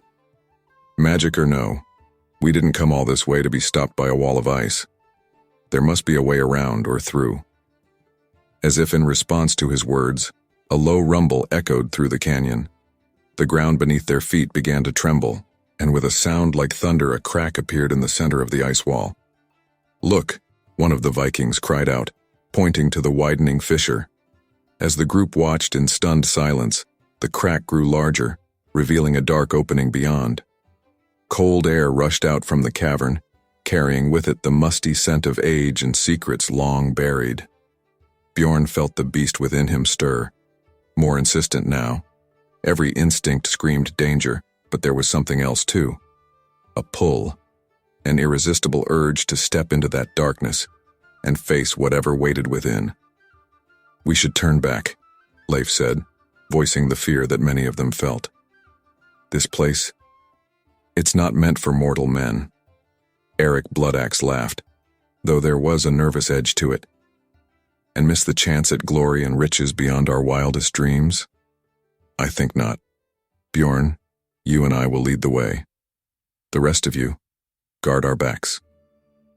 Before anyone could object, Eric strode forward into the cavern. Bjorn exchanged a quick glance with Astrid, whose face was pale with worry, before following his Jarl into the darkness. The air inside the cave was surprisingly warm, a stark contrast to the biting cold outside. As their eyes adjusted to the gloom, they found themselves in a vast chamber, its walls covered in intricate carvings that seemed to shift and move in the flickering light of their torches. "What is this place?" Eric breathed, his earlier bravado replaced by a sense of awe. Astrid moved slowly along the wall, her fingers tracing the carvings. "It's a story," she said, her voice hushed. "The story of Fenrir." A chill ran down Bjorn's spine at the mention of the great wolf of Norse mythology. The beast within him growled, as if in recognition of a kindred spirit. As they delved deeper into the cave system, the carvings became more elaborate, depicting scenes of battle and destruction. At the center of each tableau was the monstrous form of Fenrir, jaws agape, devouring all in his path. Finally, they emerged into a vast circular chamber. At its center stood a massive stone altar, and upon it, gleaming in the torchlight, lay an ancient runestone.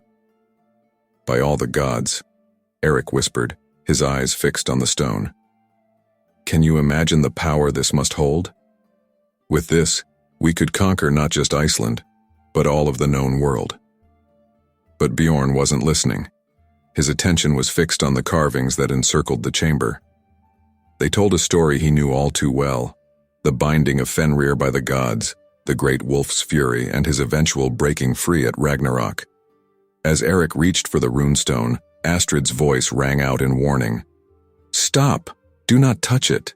This stone is cursed!" But it was too late. The moment Eric's fingers brushed the surface of the runestone, a blinding light filled the chamber. Bjorn felt a searing pain course through his body, dropping him to his knees. The beast within him roared, no longer content to be contained. When the light faded and Bjorn could see again, he found the chamber in chaos. Eric lay unconscious by the altar, the runestone now dark and lifeless. The other Vikings were backing away in terror, their eyes fixed not on their fallen leader, but on Bjorn himself. "What?" Bjorn growled, his voice deeper and more guttural than usual. "What are you staring at?" Leif, his face pale with shock, pointed a trembling finger. "Bjorn, your eyes." Astrid stepped forward, her expression a mixture of fear and sorrow. "The curse of Fenrir," she said softly. "It has awakened something within you, Bjorn Ironside. Something that was always there. But now..." Bjorn stumbled to a polished section of the chamber wall, staring at his reflection in horror. His eyes, once a clear blue, now glowed with an amber light, the pupils elongated like those of a wolf. "What's happening to me?" he demanded, rounding on Astrid. The seer met his gaze steadily, though he could see the fear behind her eyes. The runestone was a seal, holding back the spirit of Fenrir. When Eric touched it, he released that spirit, and it found a home in you, Bjorn, in the beast that already lived within your heart. Bjorn felt a wave of rage wash over him, stronger than any berserker fury he had ever experienced. He could feel his body changing, muscles rippling, teeth sharpening. It took every ounce of his willpower to hold back the transformation. "We need to get out of here," Leif said urgently, moving to help the now stirring Eric to his feet. "Before whatever's happening to Bjorn gets worse." As they made their way back through the twisting caverns, Bjorn struggled to maintain control. Every shadow seemed to move, every sound amplified to an almost painful degree. The beast, no, Fenrir himself, raged within him, demanding to be set free. They emerged from the ice cave to find a blizzard raging outside. As the bitter wind hit them, Bjorn felt a moment of clarity, the cold helping to push back the fury that threatened to consume him. "What do we do now?"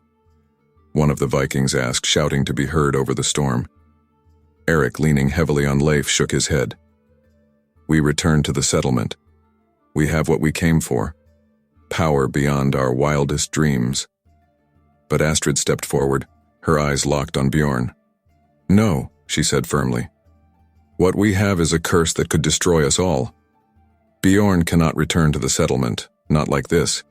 He's too dangerous. Bjorn felt a stab of pain at her words, but he knew she was right. He could feel the power of Fenrir coursing through him, begging to be unleashed.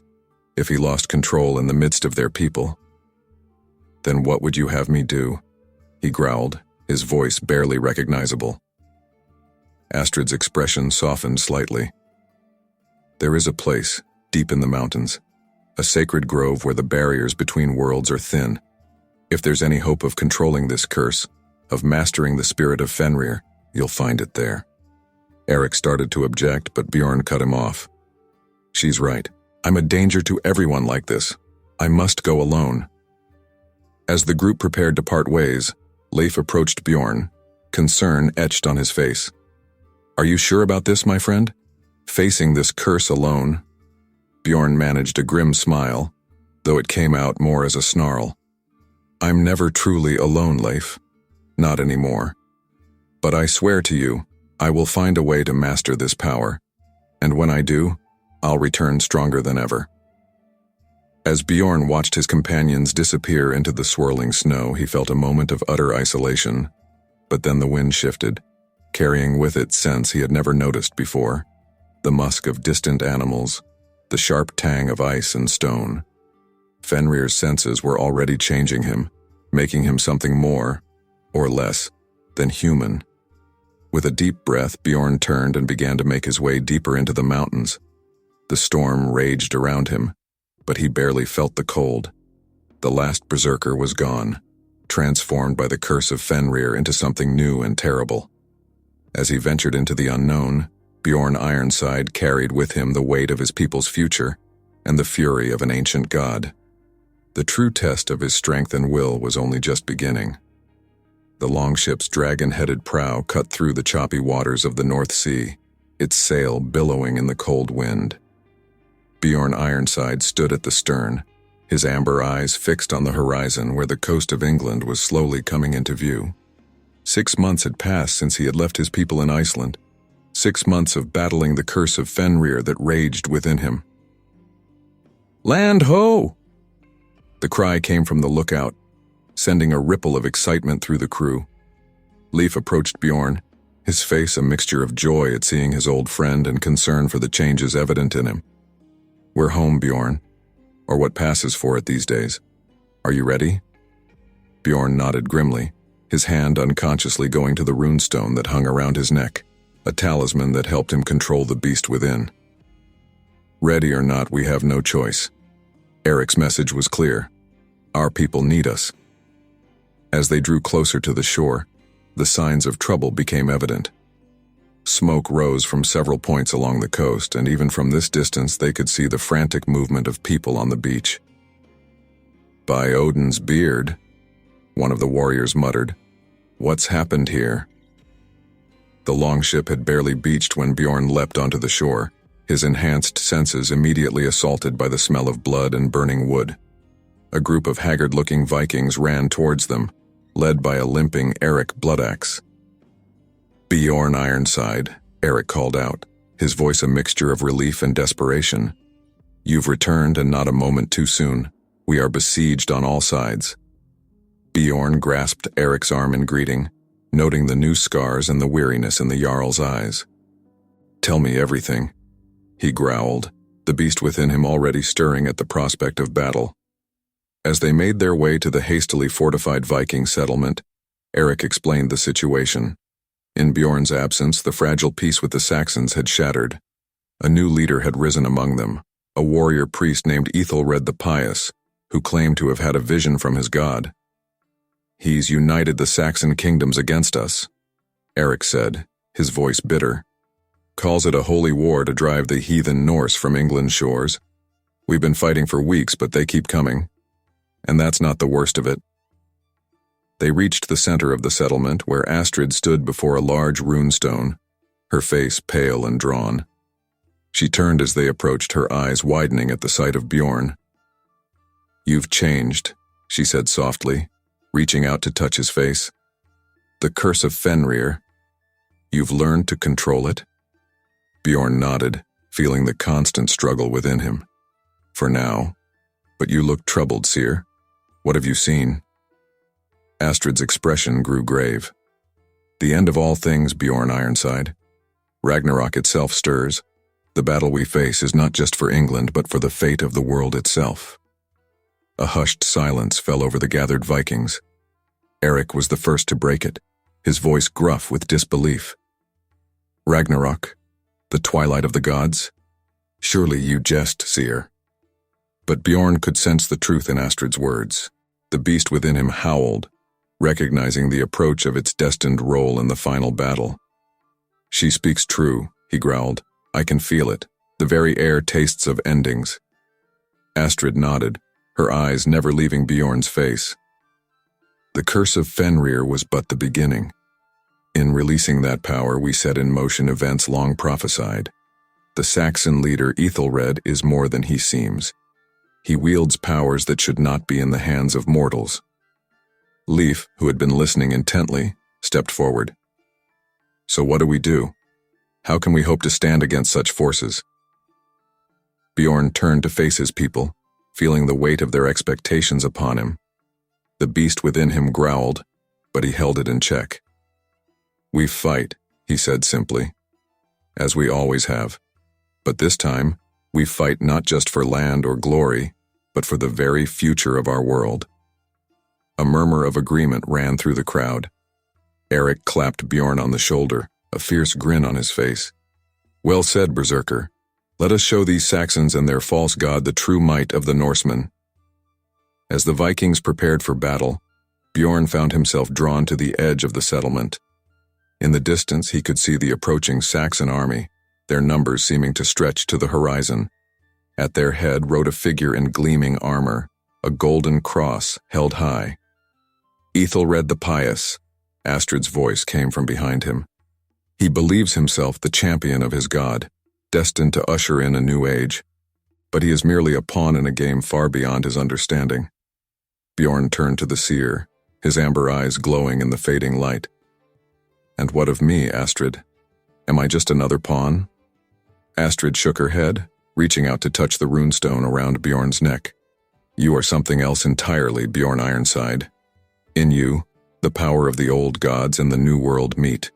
You may be the only one who can prevent Ragnarok, or at least shape its outcome. As the sun began to set, casting long shadows across the battlefield, Bjorn felt a change in the air. The beast within him growled, sensing the approach of something beyond the merely mortal. He looked up to see storm clouds gathering with unnatural speed, flashes of lightning illuminating the darkening sky. It begins, Astrid whispered, her voice filled with awe and fear. The Viking warband assembled, their weapons gleaming in the strange, otherworldly light. Bjorn took his place at their head, feeling the familiar battle lust rising within him, amplified now by the power of Fenrir. As the two armies faced each other across the muddy field, a hush fell over the land. Even the wind seemed to hold its breath, waiting for the clash of steel and the spilling of blood that would herald the beginning of the end. Ethelred's voice rang out, carrying clearly across the battlefield. Heathens and worshippers of false gods, lay down your arms and accept the one true faith or be cast into the pits of hell. Eric Bloodaxe stepped forward, his voice a roar of defiance. We are Vikings, Saxon dog. We fear neither you nor your weak god. Come and test your faith against Norse steel. With a cry that seemed to shake the very heavens, the Saxon army charged. Bjorn felt the beast within him howl in response, the power of Fenrir surging through his veins. But as he prepared to unleash his fury, a blinding light split the sky. For a moment, all battle ceased, as Vikings and Saxons alike stared in awe at the heavens. The clouds had parted, revealing a sight that defied mortal understanding. There, amidst the storm, great figures seemed to move, gods and monsters locked in eternal combat. Odin All-Father, a Viking warrior whispered in reverence. The Holy Cross, a Saxon soldier cried out, falling to his knees. But Bjorn saw beyond the visions that entranced the others. In that moment of cosmic revelation, he understood the true nature of the battle they faced. This was not just a war between Vikings and Saxons, between old gods and new. This was the fulcrum upon which the fate of all worlds balanced. With a roar that seemed to come from the depths of time itself, Bjorn Ironside charged into battle. The power of Fenrir flowed through him, transforming him into something more than man, more than berserker. He became a force of nature, a living embodiment of the wild, untamed spirit that had driven his people across the seas. As Norse axe met Saxon sword, as blood soaked into the English soil, the very fabric of reality seemed to waver. Bjorn fought as he had never fought before, each blow not just defeating an enemy, but shaping the course of destiny itself. Through the chaos of battle, Bjorn caught glimpses of the larger conflict unfolding around them. Astrid stood atop a hill, her arms raised to the heavens, chanting in a language older than time. Eric Bloodaxe fought like a man possessed, his axe cleaving through Saxon ranks as if they were wheat before the scythe. And there, at the heart of the Saxon army, Bjorn saw his destined foe.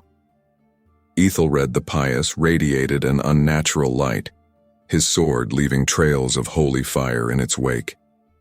Their eyes met across the battlefield, and in that moment, both knew that their conflict would decide far more than the fate of England. As Bjorn Ironside, the last berserker, charged towards his final battle, the sky itself seemed to tear open.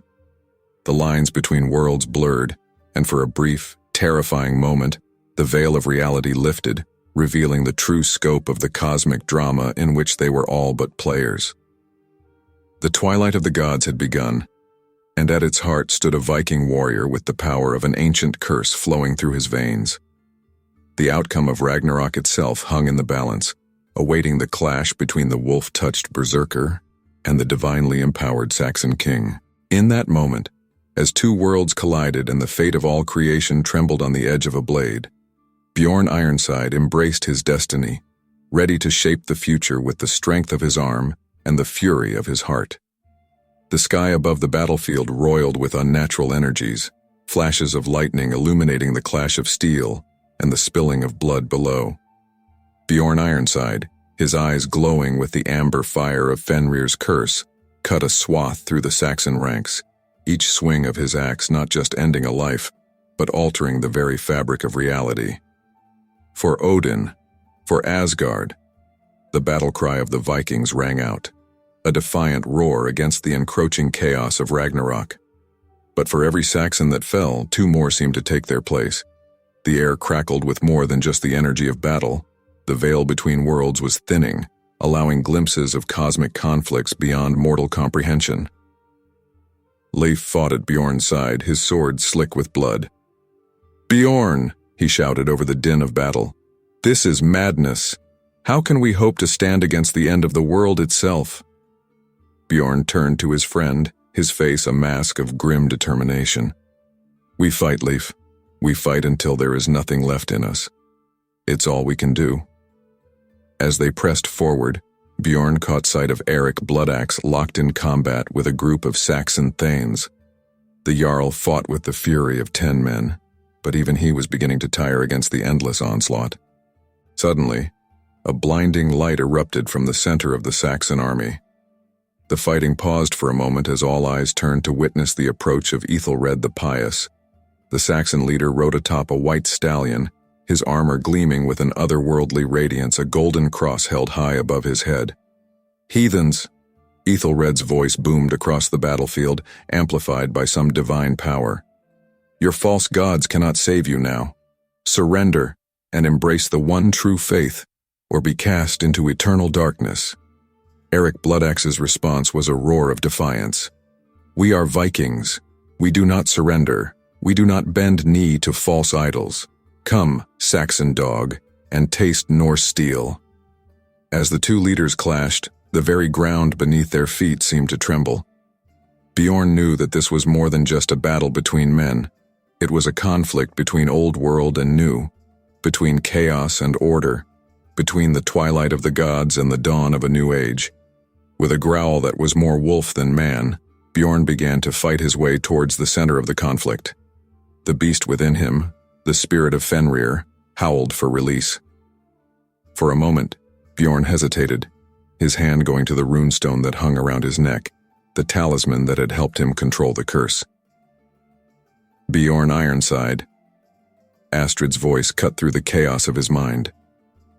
The seer stood nearby, her eyes glowing with the same otherworldly light that filled the sky. The time has come, you must make your choice. Will you embrace the beast and risk losing yourself? Or will you deny your true nature and doom us all? Bjorn looked around at the battlefield, at his people fighting and dying against an implacable foe. He saw Eric Bloodaxe, battered but unbowed, still trading blows with Ethelred. He saw Leif, loyal to the last, guarding his flank against the press of Saxon warriors. And in that moment, Bjorn Ironside, the last berserker, made his choice. With a roar that shook the heavens, Bjorn tore the runestone from his neck and cast it aside. The beast within him surged forward, no longer held in check by magic or will. Bjorn's body began to change, muscles rippling and expanding, his face elongating into a lupine muzzle filled with razor-sharp teeth. By all the gods, Leif whispered, watching in awe and terror as his friend transformed. Where Bjorn Ironside had stood, there now towered a monstrous wolfman, easily twice the size of a normal warrior. The last berserker had become one with the spirit of Fenrir, a living embodiment of wild, untamed fury. With a howl that seemed to come from the depths of time itself, Bjorn charged towards the heart of the battle. Saxon warriors fled before him, their weapons useless against his preternatural strength and speed. Those brave or foolish enough to stand their ground were torn apart by claws and fangs. As Bjorn neared the center of the conflict, he saw that the fight between Eric and Ethelred had taken on a mythic quality. The Saxon leader's sword blazed with holy fire, each swing leaving trails of light in the air. Eric's axe, in contrast, seemed to drink in the light around it, its edge flickering with shadows. "Jarl!" Bjorn's voice was a guttural growl, barely recognizable as human speech. "Stand aside. This fight is mine." Eric, his face streaked with blood and sweat, looked up at the towering form of his transformed warrior. For a moment, fear flickered in his eyes, but it was quickly replaced by grim understanding. With a nod, he stepped back, allowing Bjorn to face Ethelred. The Saxon leader's eyes widened in shock and horror at the sight of the wolf-man before him. "Demon!" he cried, raising his blazing sword. "Foul beast of the northern hells! Your kind has no place in the world to come." Bjorn's response was a roar that shook the very foundations of reality. As he charged forward, Ethelred swung his sword in a blazing arc. The holy weapon bit deep into Bjorn's shoulder, searing flesh and drawing a howl of pain from the berserker. But even as he bled, Bjorn felt the power of Fenrir healing him, knitting flesh and bone back together. He lashed out with claws like steel, raking across Ethelred's divinely empowered armor and leaving deep gouges. The two titans clashed again and again, each blow sending shockwaves across the battlefield. Vikings and Saxons alike stopped fighting, transfixed by the cosmic drama unfolding before them. As the battle raged on, Bjorn felt himself slipping further into the beast's mindset. The part of him that was still human, still Bjorn Ironside, began to fade, overwhelmed by the primal fury of Fenrir. He knew that if he lost himself completely, all hope would be lost. In a moment of clarity amidst the chaos, Bjorn heard Astrid's voice in his mind. "Remember who you are, Bjorn Ironside. You are more than just the beast. You are the bridge between worlds, the one who can shape the outcome of Ragnarok itself." With a supreme effort of will, Bjorn fought to reassert control over the raging spirit within him. He felt his body begin to shrink, the wolf-like features receding, though not disappearing entirely. He stood now as a hybrid of man and beast, the perfect balance of human will and primal power. Ethelred, sensing the change in his opponent, pressed his attack. "Your false gods abandon you, beast. Accept the inevitability of the new order." But Bjorn stood firm, catching Ethelred's blazing sword between his bare hands. "You understand nothing, Saxon," he growled, his voice a mixture of human speech and bestial snarl. "This is not about old gods or new. It's about the balance between chaos and order, between the wild and the tamed, a balance that must be maintained for the world to survive. With a surge of strength, Bjorn wrenched the sword from Ethelred's grasp and cast it aside. Before the Saxon leader could react, Bjorn's clawed hand closed around his throat, lifting him off the ground. "The twilight of the gods does not mean the end of all things," Bjorn said, his amber eyes boring into Ethelred's. "It means change, rebirth, the old making way for the new but not being forgotten." As he spoke, Bjorn became aware of a change in the air around them. The unnatural storm began to subside, the tears in reality slowly mending themselves. He could feel the power of Fenrir within him, no longer a raging beast but a controlled force, a part of him rather than something separate. With a final decisive movement, Bjorn threw Ethelred to the ground. The Saxon leader lay there, gasping, his divine radiance fading. "It's over," Bjorn said, his voice carrying across the now silent battlefield. "The battle is won, but not in the way any of us expected. The old world and the new must find a way to coexist, to balance each other. That is the true lesson of Ragnarok." As if in response to his words, a beam of sunlight broke through the dissipating storm clouds.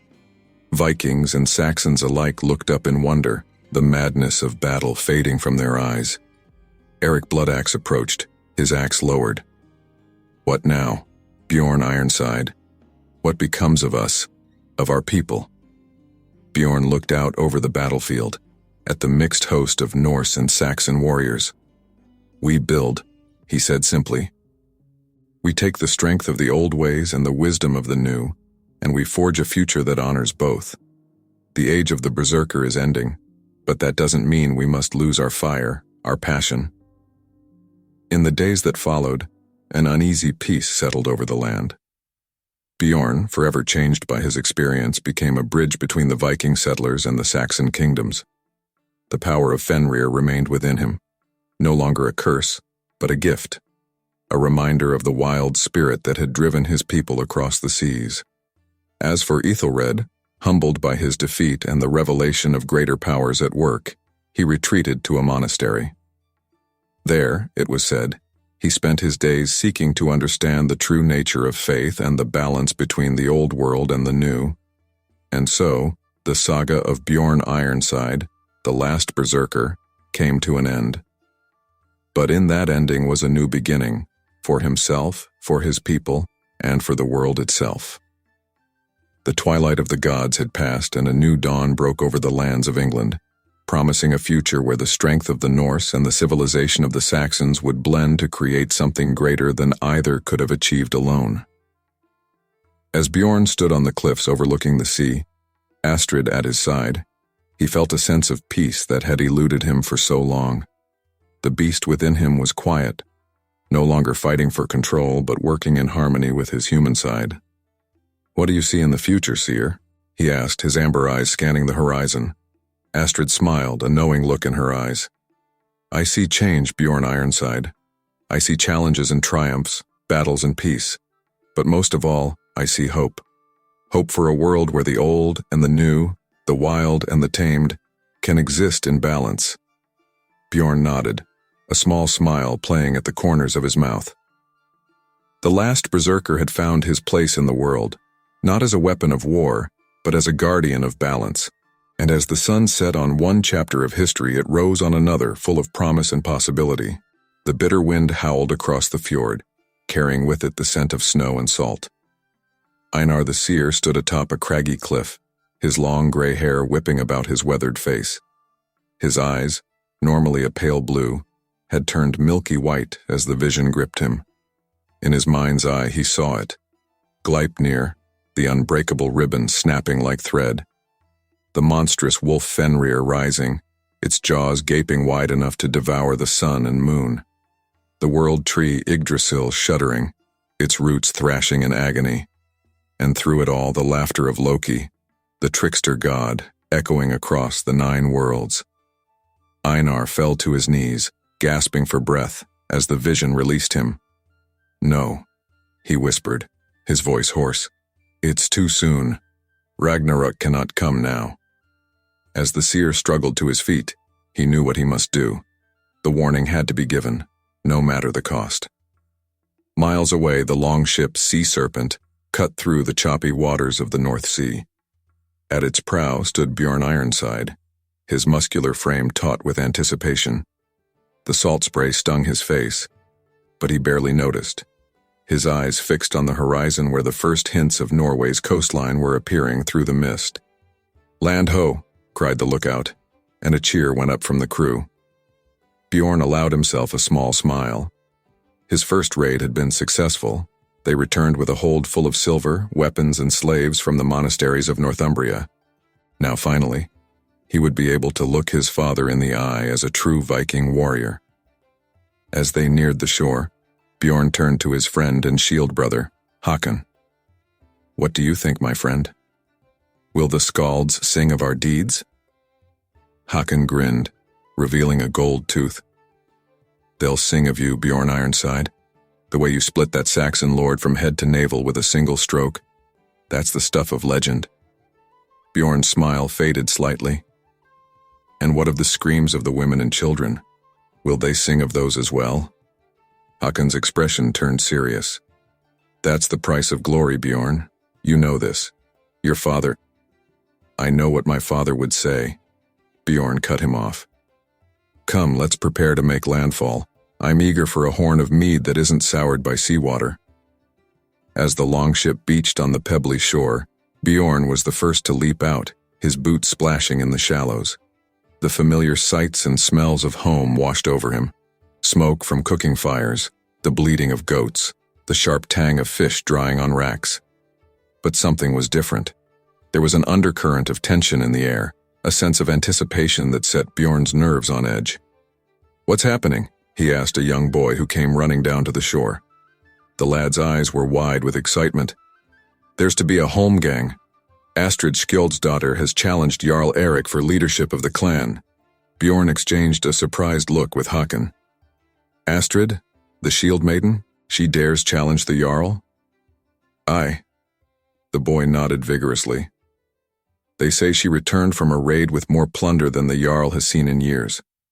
She claims he's grown weak, and that our clan needs new blood to lead us." Bjorn felt a mixture of admiration and concern.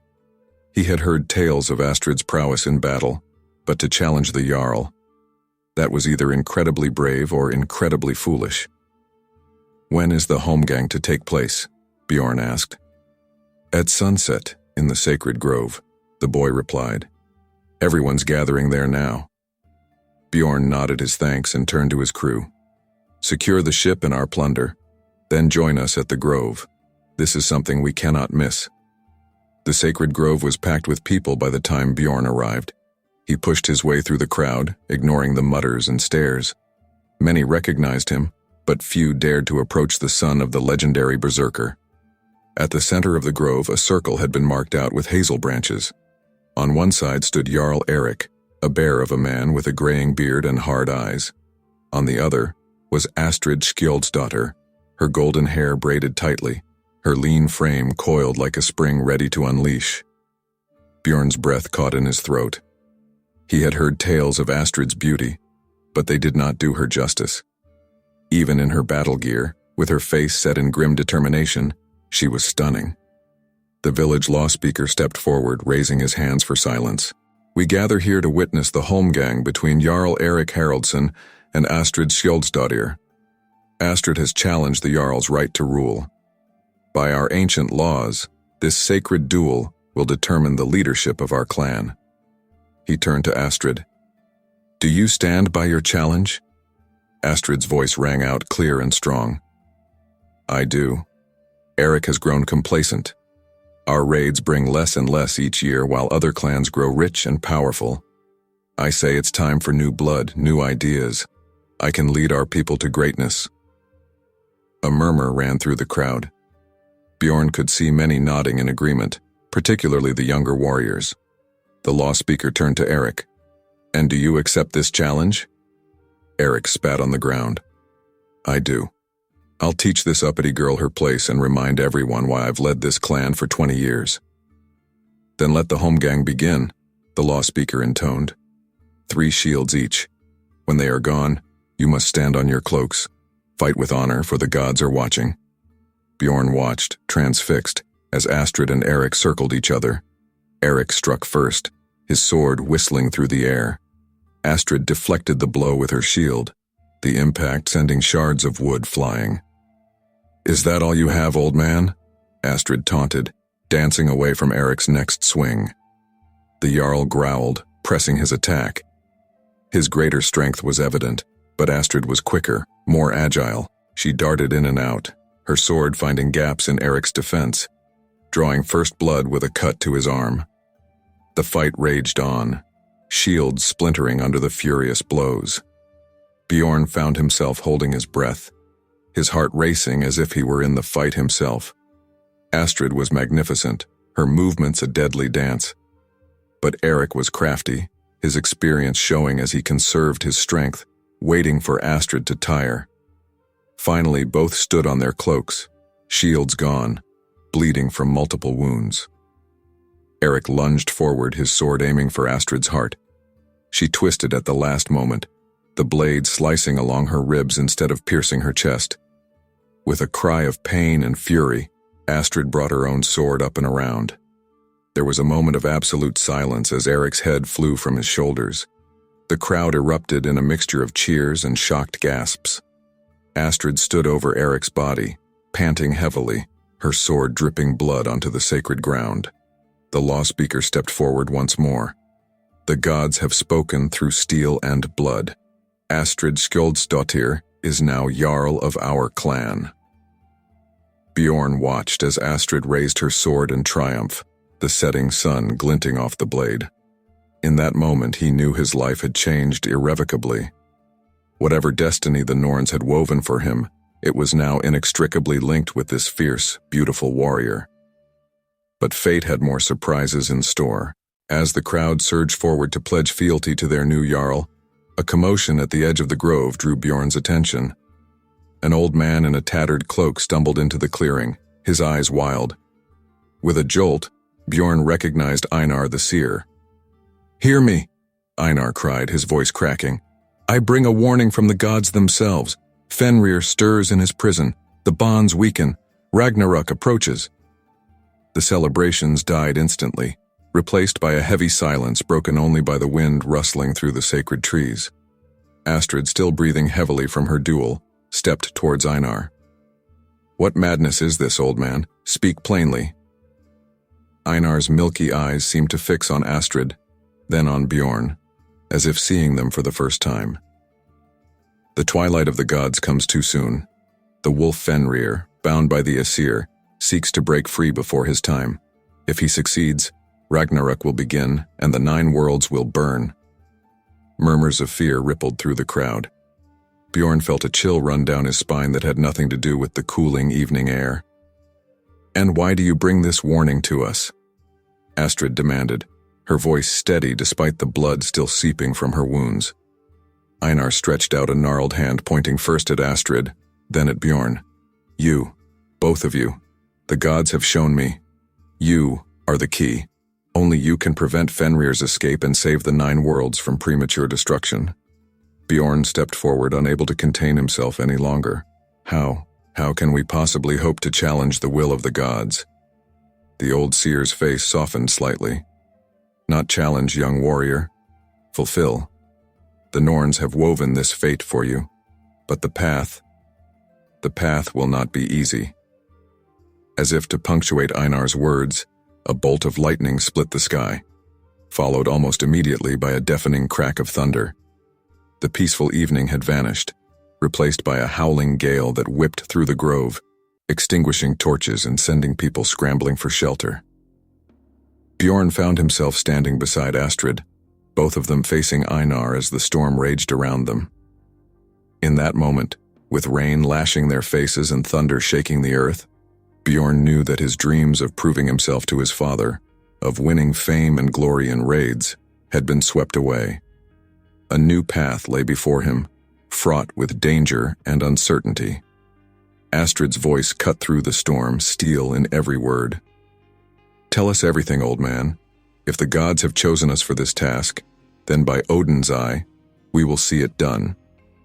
Bjorn nodded grimly, adding his voice to hers. "Aye, whatever it takes, we'll stop Fenrir and save our world." As the storm raged and Einar began to speak of ancient prophecies and terrible dangers, Bjorn couldn't shake the feeling that this was only the beginning. The real challenges, the true tests of their courage and strength, still lay ahead. The omen had been delivered, the call to adventure had sounded, and for Bjorn Ironside and Astrid Skjoldsdottir, nothing would ever be the same again. The great hall of the clan buzzed with tension. Torches flickered, casting long shadows across the worried faces of the gathered warriors, craftsmen, and elders. At the head of the hall, seated in the high seat that had been Jarl Eric's just a day before, Astrid Skjoldsdottir's eyes blazed with determination. Bjorn Ironside stood to her right, his muscular frame taut with anticipation. To her left, Einar the seer hunched over his staff, his milky eyes seeming to see beyond the confines of the hall. Astrid raised her hand, and a hush fell over the assembly. "My people," she began, her voice strong and clear. "We face a threat greater than any raid, any war, any famine. The wolf Fenrir stirs in his prison, threatening to bring about Ragnarok before its time." Murmurs of fear rippled through the crowd. A burly shipwright named Thorstein called out, "How can we hope to stand against the will of the gods?" Astrid's gaze locked onto him. "We do not stand against the gods, Thorstein. We stand with them. The Norns have woven this task for us, and we shall not shrink from it." She turned to Einar. "Tell them what you have seen, old one. Tell them of the path that lies before us." Einar stepped forward, his gnarled hands gripping his staff. "I have consulted the Norns, peered into the wells of fate. 3 artifacts of great power we must seek: Gleipnir, the unbreakable ribbon; Gram, the god-forged sword; and Gungnir, the spear of Odin himself.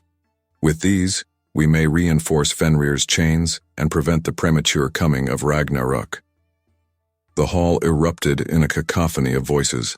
Some cried out in fear, others in disbelief. A few hands reached for weapons, as if the mere mention of these divine artifacts posed a threat. Bjorn's voice cut through the chaos. "Enough," he roared, stepping forward. "Are we not Vikings? Have we not braved storm-tossed seas and battled fierce foes? Will we cower now when the fate of the 9 worlds hangs in the balance?" A grudging silence fell. Bjorn continued, his voice lowering but losing none of its intensity. "I have seen Jarl Astrid best our former leader in single combat. I have heard the words of Einar the seer, whose visions have never led us astray. I say we heed this call. I say we take up this quest." Astrid nodded, a small smile playing at the corners of her mouth. "Well spoken, Bjorn Ironside. But this journey will be perilous beyond measure. I will not order any to undertake it. Who among you will volunteer to sail into legend?" For a long moment, no one moved. Then from the back of the hall, a voice rang out, "I will go." The crowd parted to reveal Freydis, a shield maiden known for her skill with axe and bow. She strode forward, her red hair gleaming in the torchlight. "If Jarl Astrid leads, I will follow." Others began to step forward: Hakon, Bjorn's shield brother; Ulf the Black, a berserker of fearsome reputation; Thyra, a young but gifted runecaster. Soon, a core group of skilled warriors and sailors had assembled before the high seat. Astrid's eyes shone with pride. "You do our clan honor. We sail with the morning tide. Prepare yourselves, for the challenges ahead will test us as we've never been tested before." As the hall began to empty, Bjorn approached Astrid. "A word, if I may, Jarl." She nodded, leading him to a quiet corner. "Speak your mind, Bjorn Ironside." "This alliance between us," he began, choosing his words carefully. "It's uneasy. We've never fought together, never sailed together. And now we're to lead this expedition to save the 9 worlds?" Astrid's eyes narrowed. "Do you doubt my abilities? Or perhaps you think you should lead?" Bjorn shook his head quickly. "No, nothing of the sort. I've seen you fight. You've more than earned your position. I merely suggest that before we sail, we should come to an understanding for the good of the quest." For a moment, Astrid said nothing, studying Bjorn's face intently. Then she nodded. "Wise counsel. Very well, let us speak plainly. What are your concerns?" Before Bjorn could respond, a commotion erupted outside the hall. The doors burst open, and a bloodied warrior staggered in. "Jarl Astrid," he gasped. "Ships approaching from the north. It's Ivar the Boneless and his clan." Astrid cursed, reaching for her sword. "Ivar, that serpent moves quickly. He must have heard of Eric's fall and thinks to catch us unprepared." Bjorn's hand went to his own weapon. "Then let us show him how prepared we are. Shall we postpone our discussion, Jarl?" A fierce grin spread across Astrid's face. "Indeed. Nothing forges alliances quite like shared battle, Bjorn Ironside. Let us go and greet our uninvited guests." They rushed out of the hall to find the village in chaos. Women were hurrying children to safety while men grabbed weapons and ran to defensive positions. On the horizon, silhouetted against the setting sun, a line of longships approached. Astrid's voice rang out over the din. "To arms, archers to the cliffs, shields to the beach. We'll show Ivar that this clan's strength didn't die with Eric." As warriors scrambled to obey, Einar appeared at Astrid's side. "Be wary, Jarl," he wheezed. "I sense the hand of fate in this attack. Ivar may be but a pawn in a greater game." Bjorn frowned. "What do you mean, old one?" But there was no time for explanations. The first of Ivar's ships had reached the shallows, and warriors were leaping into the surf, weapons raised. "With me!" Astrid cried, raising her sword high. She charged down the path to the beach, Bjorn and a group of warriors close behind. The clash of steel on steel filled the air as the two forces met. Bjorn found himself fighting back-to-back with Astrid, their movements somehow in perfect sync despite never having trained together. "You fight well, Ironside," Astrid called over her shoulder as she parried a vicious axe blow. Bjorn grunted, running his opponent through. "As do you, Jarl. Perhaps this alliance isn't so uneasy after all." For a time, it seemed as though they might push Ivar's forces back into the sea. But then a terrible cry went up from the village behind them. "Fire! The great hall is ablaze!" Astrid's head whipped around, her eyes widening in horror. In that moment of distraction, an enemy blade slipped past her guard, biting deep into her side. "Astrid!" Bjorn roared. With a berserker's fury, he cut down the attacker and several others, clearing a space around the fallen Jarl. As he knelt beside her, Astrid gripped his arm, her face pale but determined. "The hall, Bjorn. Einar. The artifacts." Understanding dawned. The seer had spoken of consulting the Norns, of gleaning information about their quest. If that knowledge was lost... "Go!" Astrid hissed through gritted teeth. "I'll hold them here. Save Einar and whatever he's learned. Without it, we're lost before we begin." Bjorn hesitated for a split second, torn between his duty to the quest and his instinct to protect his newfound ally. Then he nodded grimly. "Hold fast, Jarl. I'll return with aid." He sprinted up the path to the village, cutting down any of Ivar's men foolish enough to get in his way. The great hall was an inferno, flames licking up its ancient timbers. Without hesitation, Bjorn plunged into the fire. The heat was intense, the smoke choking. He could hear timbers groaning overhead, threatening to collapse at any moment. "Einar!" he shouted. "Where are you, old man?" A weak cough answered him. Following the sound, Bjorn found Einar slumped in a corner, clutching a bundle of scrolls to his chest. "The knowledge," Einar wheezed. "We must preserve it." Bjorn scooped up the frail seer in his arms, mindful of the precious scrolls. As he turned to leave, a burning beam crashed down, blocking their path. For a moment, Bjorn thought they were doomed. Then he remembered the tales his father had told him of the berserkers, warriors who could tap into inhuman strength and ignore pain through sheer force of will. Closing his eyes, Bjorn reached deep within himself, calling upon reserves of strength he didn't know he possessed. With a roar that seemed to shake the very foundations of the hall, He charged forward, smashing through the burning beam and out into the cool night air. As he gulped in great breaths, his skin stinging from burns, Bjorn became aware that the sounds of battle had faded. He looked down to the beach to see Ivar's remaining forces retreating to their ships. Among the defenders, a golden-haired figure stood tall, bloodied but unbowed. Astrid had held the line. Later, as the wounded were tended and the fires doused, Bjorn and Astrid stood at the edge of the village, looking out over the darkened sea. "You saved Einar and the knowledge we need for our quest," Astrid said softly, "at great risk to yourself." Bjorn shrugged, wincing slightly as the movement pulled at his burns. "And you held off Ivar's forces despite your wound. It seems we make a good team, Jarl." Astrid turned to face him, her expression serious. "Indeed we do. Which is fortunate because after tonight I fear our task has become even more urgent." She gestured to where Einar sat, poring over the rescued scrolls. The old seer believes Ivar's attack was no coincidence. Something, or someone, is moving against us, trying to prevent our quest before it even begins. Bjorn's hand tightened on the hilt of his sword. "Then we must move quickly. How soon can we sail?" "First light," Astrid replied. "I've already given the orders. We'll take our fastest ship and our best warriors. The rest will remain here to defend the village and throw off any who come seeking us." Bjorn nodded. "A wise plan. And our first destination?"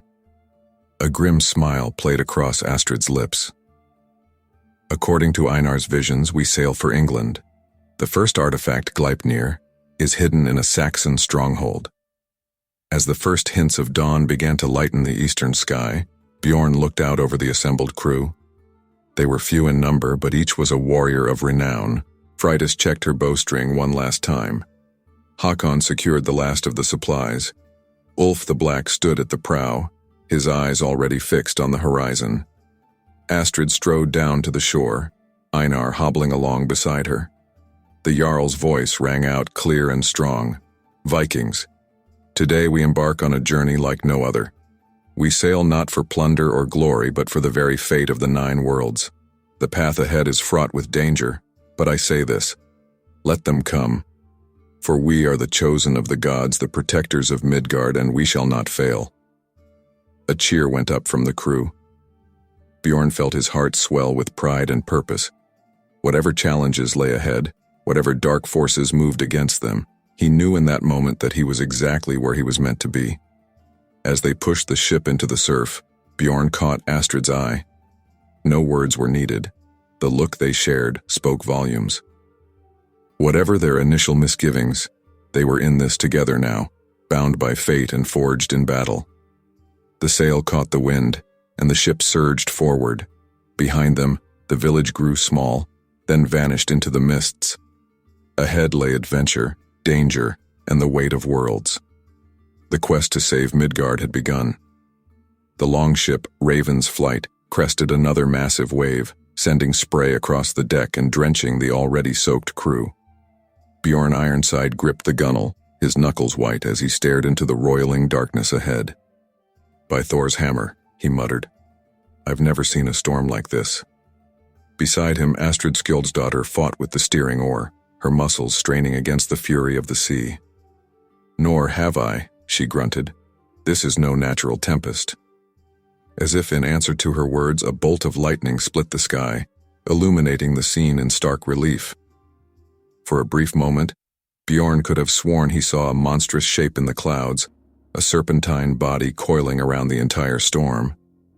"Jörmungandr," Freydis whispered from nearby, her voice barely audible over the howling wind. "The Midgard serpent stirs." Hakon, lashing down a barrel that had come loose, spat out a mouthful of seawater. "Don't be daft, woman. Next you'll be saying you've seen Fenrir himself." "Enough." Astrid's voice cut through the din. "Save your breath for staying alive. Bjorn, take the steering oar. I need to check on Einar." As Bjorn took her place, feeling the full force of the sea threatening to tear the oar from his grasp, Astrid made her way carefully to the small shelter they'd constructed amidships. Inside, Einar the seer lay huddled under furs, his face ashen. "How fares he?" Astrid asked Thyra, the young runecaster who had been tending to the old man. Thyra shook her head, her expression grim. "Not well, Jarl. The visions, they come more frequently now, and each one seems to drain him further." As if on cue, Einar's eyes flew open. The milky white of his irises somehow even paler than before. He grasped Astrid's arm with surprising strength. "The threads of fate twist and turn," he rasped. I see a shore bathed in blood, a fortress of stone, guarded by men who worship a god of sacrifice, and within lies Gleipnir, singing its song of unbreakable bonds." Astrid leaned closer, her voice urgent. "Where, Einar? Where is this fortress?" But the seer had already slipped back into unconsciousness, his grip on Astrid's arm falling away. A tremendous crash shook the ship, and Astrid stumbled out of the shelter to find a scene of chaos. The mainmast had splintered, hanging at a precarious angle and threatening to pull the entire ship over. "Cut it loose!" Bjorn roared, still fighting with the steering oar. "Cut it before we capsize." Warriors scrambled to obey, their axes hacking at the ropes and what remained of the mast. With a groan of tortured wood, the mast finally fell away into the churning sea. For a moment it seemed as though they might have won a reprieve. Then a monstrous wave, taller than the prow of their ship, rose before them. "Odin, protect us," Astrid breathed. The wave crashed down, and the world dissolved into chaos and darkness. Bjorn awoke to the sound of gulls and the feel of sand beneath his cheek. Groaning, he pushed himself up, blinking against the bright sunlight. The storm had passed, leaving behind a calm sea and a clear sky that seemed to mock their ordeal. All around him, members of the crew were stirring, coughing up seawater and taking stock of their injuries. The Raven's flight lay beached nearby, its hull miraculously intact despite the beating it had taken. "Astrid?" Bjorn called out, his voice hoarse. "Astrid!" "Here," came the reply, and he turned to see the Jarl helping Einar to his feet a short distance away.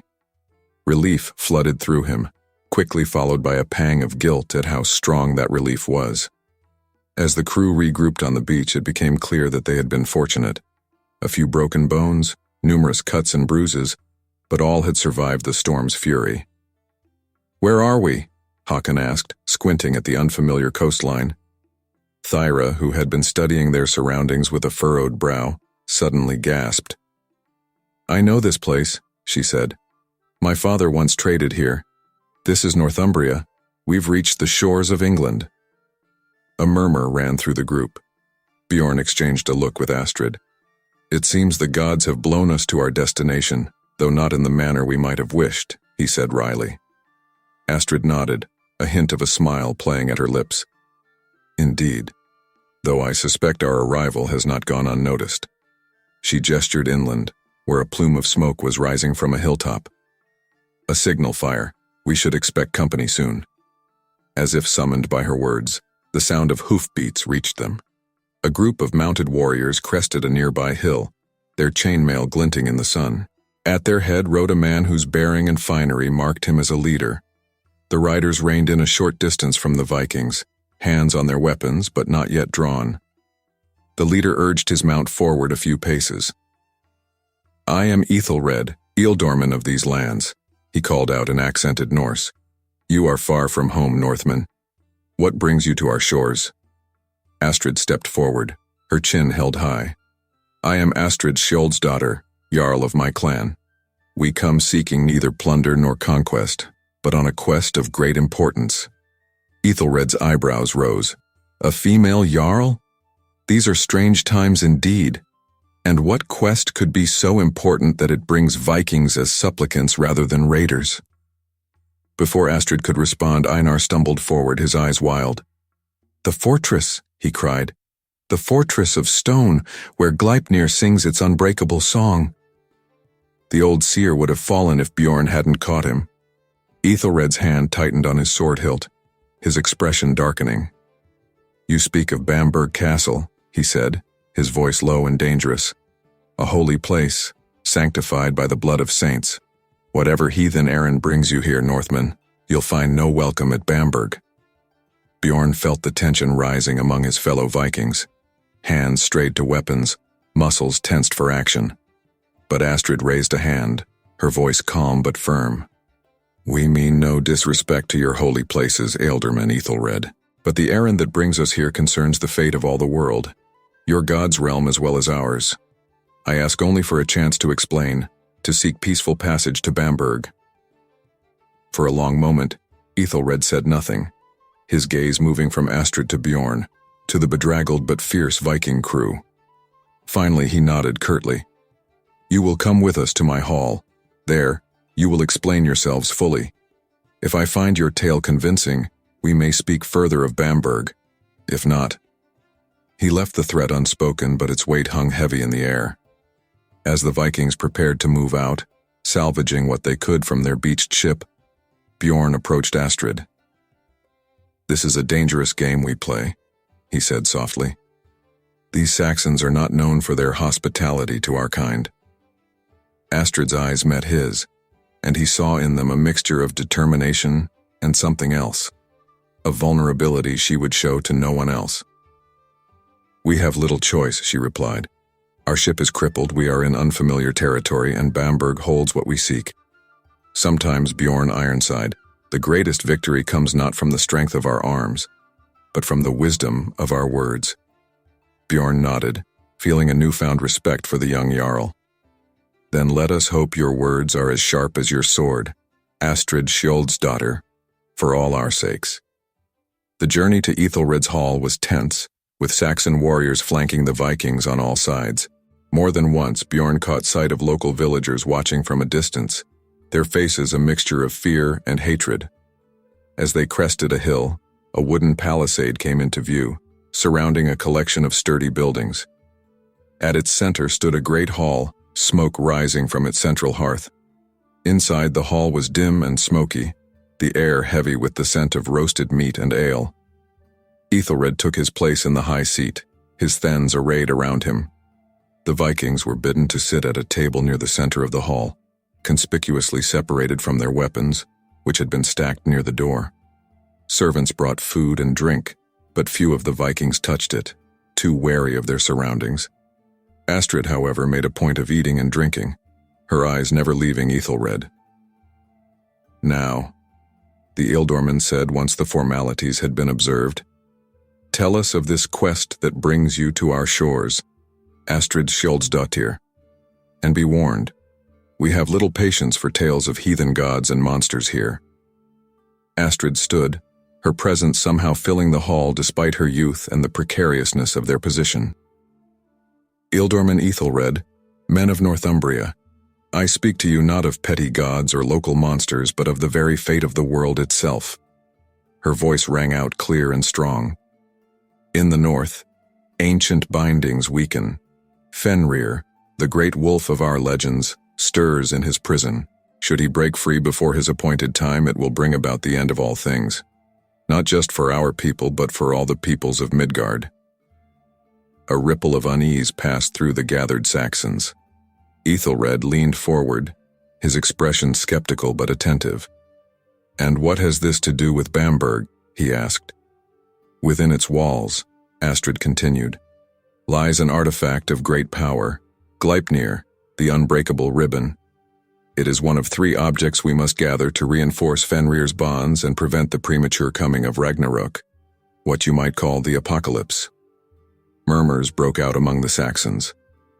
Ethelred raised a hand for silence, his brow furrowed in thought. "These are wild tales, Northwoman.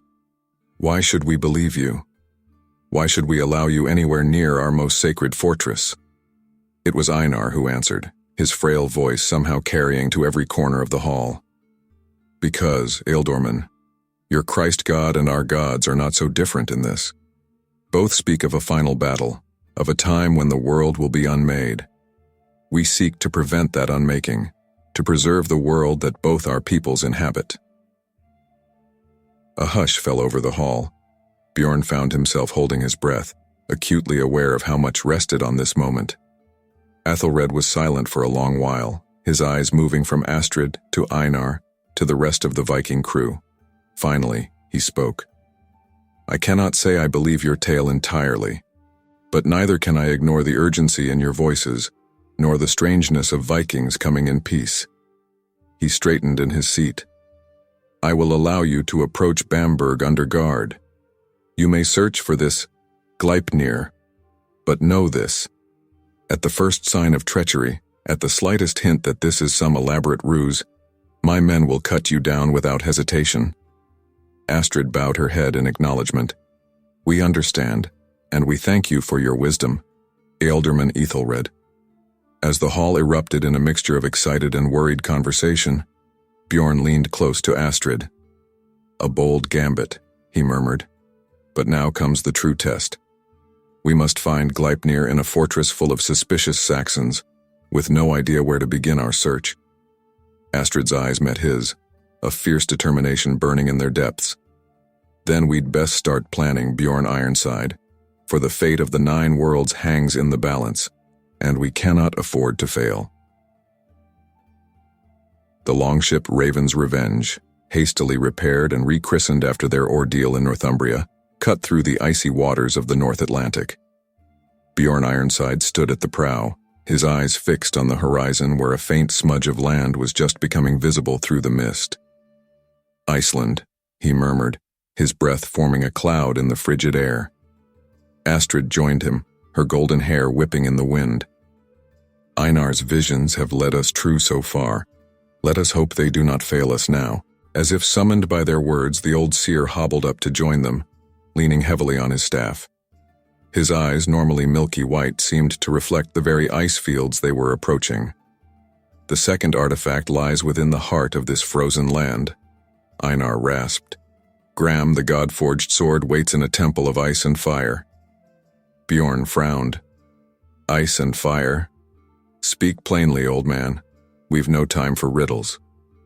Astrid laid a hand on Bjorn's arm, a gesture that sent an unexpected warmth through him despite the biting cold. Patience, Ironside. Einar's visions are rarely straightforward. The seer nodded, his gaze distant. The temple lies beneath a mountain that bleeds fire into the sky. But to reach it, we must traverse a glacier that would freeze the blood in our veins. A volcano, Hakon said, joining the conversation. There are several on this accursed island. But which one? Before anyone could answer, a shout came from the lookout. Ships ahead! 4 longships approaching fast. Bjorn's hand went to his sword. Raiders? Here? Astrid shook her head, her eyes narrowing as she peered at the approaching vessels. No. Look at their sails. Those are the colors of Jarl Sigurd Bloodaxe. A curse escaped Bjorn's lips. Sigurd? He was Eric's closest ally. No doubt he's come seeking vengeance for your takeover of the clan. Or worse, Astrid said grimly. He may be in league with whatever forces are trying to prevent us from completing our quest. She turned to the crew, her voice ringing out over the wind. To arms, prepare for battle. As the Vikings scrambled to their positions, Bjorn couldn't help but admire Astrid's calm in the face of danger. She stood tall at the stern, her hair a golden banner in the wind, every inch the Jarl she had become. The enemy ships drew closer, their own crews visible now, weapons glinting in the pale northern sun. From the lead ship, a booming voice carried across the waves. Astrid Skjoldsdottir, usurper, oathbreaker, surrender now, and I may yet grant you a clean death. Astrid's response was to grab a bow from a nearby warrior. In one fluid motion, she knocked an arrow, drew, and loosed. The shaft flew true, embedding itself in the mast of Sigurd's ship, mere inches from his head. That's my answer, Bloodaxe, she shouted back. Come and test your axe against my sword if you dare. With a roar of rage, Sigurd's ships surged forward. The clash of wood and steel filled the air as the vessels collided. Grappling hooks flew, and soon the decks were swarming with warriors locked in desperate combat. Bjorn found himself back-to-back with Astrid, their movements in perfect sync as they fended off attackers. Blood slicked the deck, turning treacherous in the freezing temperatures. Just like old times, Bjorn grunted as he parried a vicious axe blow. Astrid laughed, a sound of pure battle joy. Old times? We've only known each other a few months, Ironside. Feels like a lifetime, Bjorn replied, ducking under a sword swing and gutting his attacker in one smooth motion. For a time it seemed as though they might prevail through sheer ferocity, but Sigurd had numbers on his side, and slowly but surely, Astrid's warriors were being pushed back. Just as despair began to creep into Bjorn's heart, a deafening crack split the air. All eyes turned to the shoreline, where a massive sheet of ice was calving off a glacier. The resulting wave sent all the ships rocking violently. In the moment of distraction, Astrid seized her chance. "Now!" she cried. "Cut the grapples! Make for the shore!" Her warriors leapt to obey, hacking at the ropes that bound their ship to Sigurd's. As they pulled free, Bjorn saw Sigurd's face contorted with rage. "This isn't over, Astrid," the rival Jarl bellowed. "I'll hunt you to the ends of Midgard if I must." Astrid's only response was a fierce grin as their ship surged towards the rocky Icelandic coast. The landing was rough, the ship's hull scraping against hidden rocks. But they had made it. As the crew scrambled ashore, Bjorn helped Einar from the ship, the old seer's legs unsteady on the icy ground.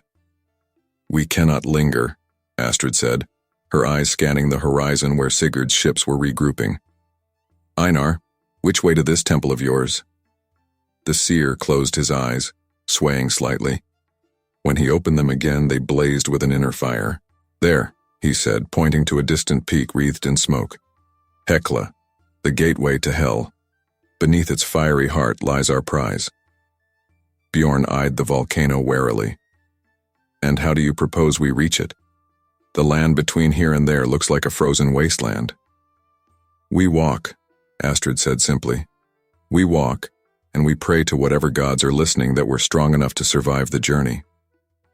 And so they set out, a band of frost-covered Vikings trudging across a landscape as alien as it was beautiful. Ice fields stretched as far as the eye could see, broken only by jagged rocks and the occasional steaming fumarole. The going was brutally hard. The wind howled constantly, driving shards of ice into exposed skin. More than once they had to backtrack to avoid crevasses hidden beneath the snow.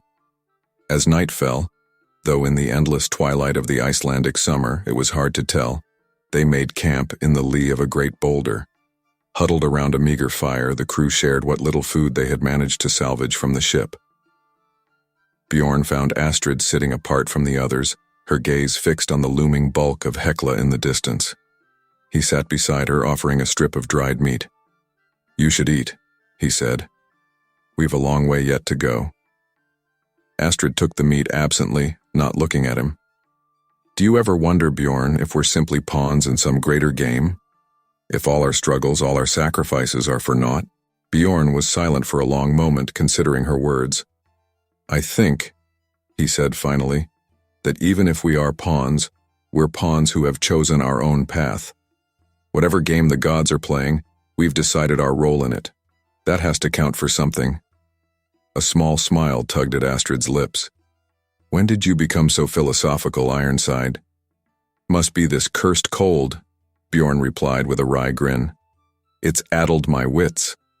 Their laughter, soft though it was, drew curious glances from the rest of the crew. Bjorn realized with a start how close he and Astrid were sitting, how natural it felt to be by her side. The moment was broken by a cry from one of the sentries. "Movement to the north. Many figures approaching fast." In an instant, Astrid was on her feet, sword in hand. "Sigurd," she spat. "He must have landed further up the coast and tracked us." "We're in no shape for another fight," Bjorn said, eyeing their exhausted crew. Astrid nodded grimly. "Then we run. Wake everyone quickly. We make for Hekla with all speed." What followed was a nightmarish trek across the frozen landscape. Behind them, torches bobbed in the gloom, Sigurd's forces drawing ever closer. Ahead loomed Hekla, its peak occasionally belching fire into the sky. They lost 2 men to a hidden crevasse, their screams echoing in the icy depths. Another fell behind, his strength giving out, and had to be left to Sigurd's non-existent mercy. As dawn broke, painting the ice fields in shades of pink and gold, they reached the base of Hekla. Steam rose from vents in the ground, the smell of sulfur heavy in the air. "There!"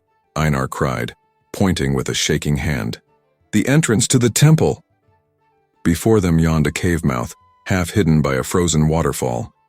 As they approached, Bjorn felt a strange warmth emanating from within. "Quickly," Astrid urged, casting a glance over her shoulder where their pursuers were now clearly visible. "Inside, all of you!" They rushed into the cave, the sudden change in temperature a shock to their systems. As their eyes adjusted to the gloom, gasps of awe echoed off the walls. They stood in a vast chamber, its walls a mesmerizing dance of fire and ice. Sheets of translucent ice refracted the light from pools of bubbling lava, creating a kaleidoscope of color. And there, at the far end of the chamber, thrust into a pedestal of obsidian, was a sword that shone with its own inner light. "Gram," Einar breathed. "The god-forged blade." Astrid started forward, but Bjorn caught her arm. "Wait," he said. "It can't be this easy. There must be a catch." As if in answer to his words, the ground began to tremble. From the pools of lava, massive shapes began to emerge, humanoid figures made of living rock and fire. "Jötnar," Einar gasped. "Fire giants, the guardians of the temple." The lead giant, easily twice the height of a man, fixed its molten eyes on the intruders. When it spoke, its voice was the rumble of an avalanche. "Who dares enter the sacred temple of Surtur? Who seeks to claim the blade of gods and heroes?" Astrid stepped forward, her voice unwavering despite the terror Bjorn could see in her eyes. "I am Astrid Skjoldsdottir, Jarl of my clan and chosen of the Norns.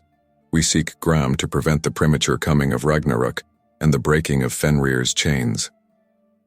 The giant was silent for a long moment, the only sound the bubbling of lava and the distant shouts of Sigurd's approaching forces. Finally it spoke again. "The blade may be claimed, but only by one who is worthy. Only by one who is willing to sacrifice that which they hold most dear. Who among you will face the trial?" Before anyone else could speak, Bjorn stepped forward. "I will," he said, his voice ringing with conviction. Astrid whirled to face him, her eyes wide. "Bjorn, no. We don't know what this trial entails. It could mean your death." Bjorn met her gaze steadily. "Better my death than yours, Jarl. The quest needs you to lead it, and—" He hesitated, then forged ahead. "And I find that you have become that which I hold most dear." With those words hanging in the air between them, Bjorn turned to face the fire giant. "I am ready," he said. "Let the trial begin." As Astrid watched, her heart in her throat, Bjorn Ironside stepped forward to face whatever test the gods had in store, and to determine the fate of their quest, their people, and perhaps the entire world. The longship Raven's Revenge cut through the choppy waters of the North Sea, its sail billowing with a wind that seemed too convenient to be natural. At the prow stood Bjorn Ironside, his hand resting on the hilt of Gram, the god-forged sword they had won in Iceland. The blade hummed faintly as if sensing its approach to the lands it once knew. Astrid Skjoldsdottir joined him, her golden hair whipping in the salt spray. "We're making good time," she said, her voice low. "Too good, perhaps." Bjorn nodded grimly. "Aye. It's as if the very elements are conspiring to hurry us home. I mislike it." "As do I," Astrid agreed. "But we have little choice. Einar's visions grow more urgent by the day. Whatever forces move against us, they're gathering strength." As if summoned by their words, the old seer hobbled up to join them, his rheumy eyes fixed on the horizon. "I see storm clouds gathering," he muttered, "not in the sky, but in the hearts of men. Betrayal lurks in shadows we thought safe." Bjorn and Astrid exchanged a worried glance. Before either could respond, a shout came from the lookout. "Land ho! The fjords of home!" A cheer went up from the crew, but it was short-lived. As they drew closer to the familiar coastline, plumes of smoke became visible, rising from several points along the shore. "Thor's beard," Hakon swore, coming up beside them. "What's happened here?" Astrid's face was grim. Nothing good. Make ready for battle. We don't know what we're sailing into. The crew scrambled to obey, donning armor and checking weapons. Bjorn felt Gram pulse at his side, as if eager for the fight to come. As they rounded the headland into their home fjord, a scene of chaos greeted them. Several longhouses were ablaze, and figures could be seen clashing on the shore and in the village beyond. "It's Ivar!" cried Fridas, pointing to a distinctive banner among the attackers. "Ivar the Boneless has taken advantage of our absence." Astrid's face hardened. "Then he'll rue the day he dared strike at our home. Bjorn, take half the crew and flank them from the west. I'll lead the rest in a frontal assault." Bjorn nodded, already moving to gather his warriors. As he did, he caught Astrid's arm. "Be careful," he said softly. "We've come too far to lose you now." For a moment, the hardness in Astrid's eyes softened. "And you, Ironside? That blade of yours may be God-forged, but you're still all too mortal." With a final shared look, they parted, each to lead their forces into the fray. The battle was fierce and chaotic. Bjorn's group managed to catch Ivar's forces by surprise, driving a wedge between them and the burning village. Gram sang in Bjorn's hands, its edge never dulling, its strikes always finding their mark. From the corner of his eye, Bjorn caught glimpses of Astrid, a whirlwind of golden hair and flashing steel. She fought with a fury that seemed to inspire those around her, turning the tide of the battle. As the sun began to set, painting the fjord in shades of blood and fire, Ivar's remaining forces broke and fled. Cheers went up from the defenders, but Bjorn felt no joy in the victory. Too much had been lost. Too many good warriors lay dead or dying on the blood-soaked ground. In the aftermath, as the wounded were tended and the dead prepared for their journey to Valhalla, Bjorn found Astrid standing amidst the smoldering ruins of the great hall. Her face was streaked with soot and blood, her eyes haunted. "How did this happen?"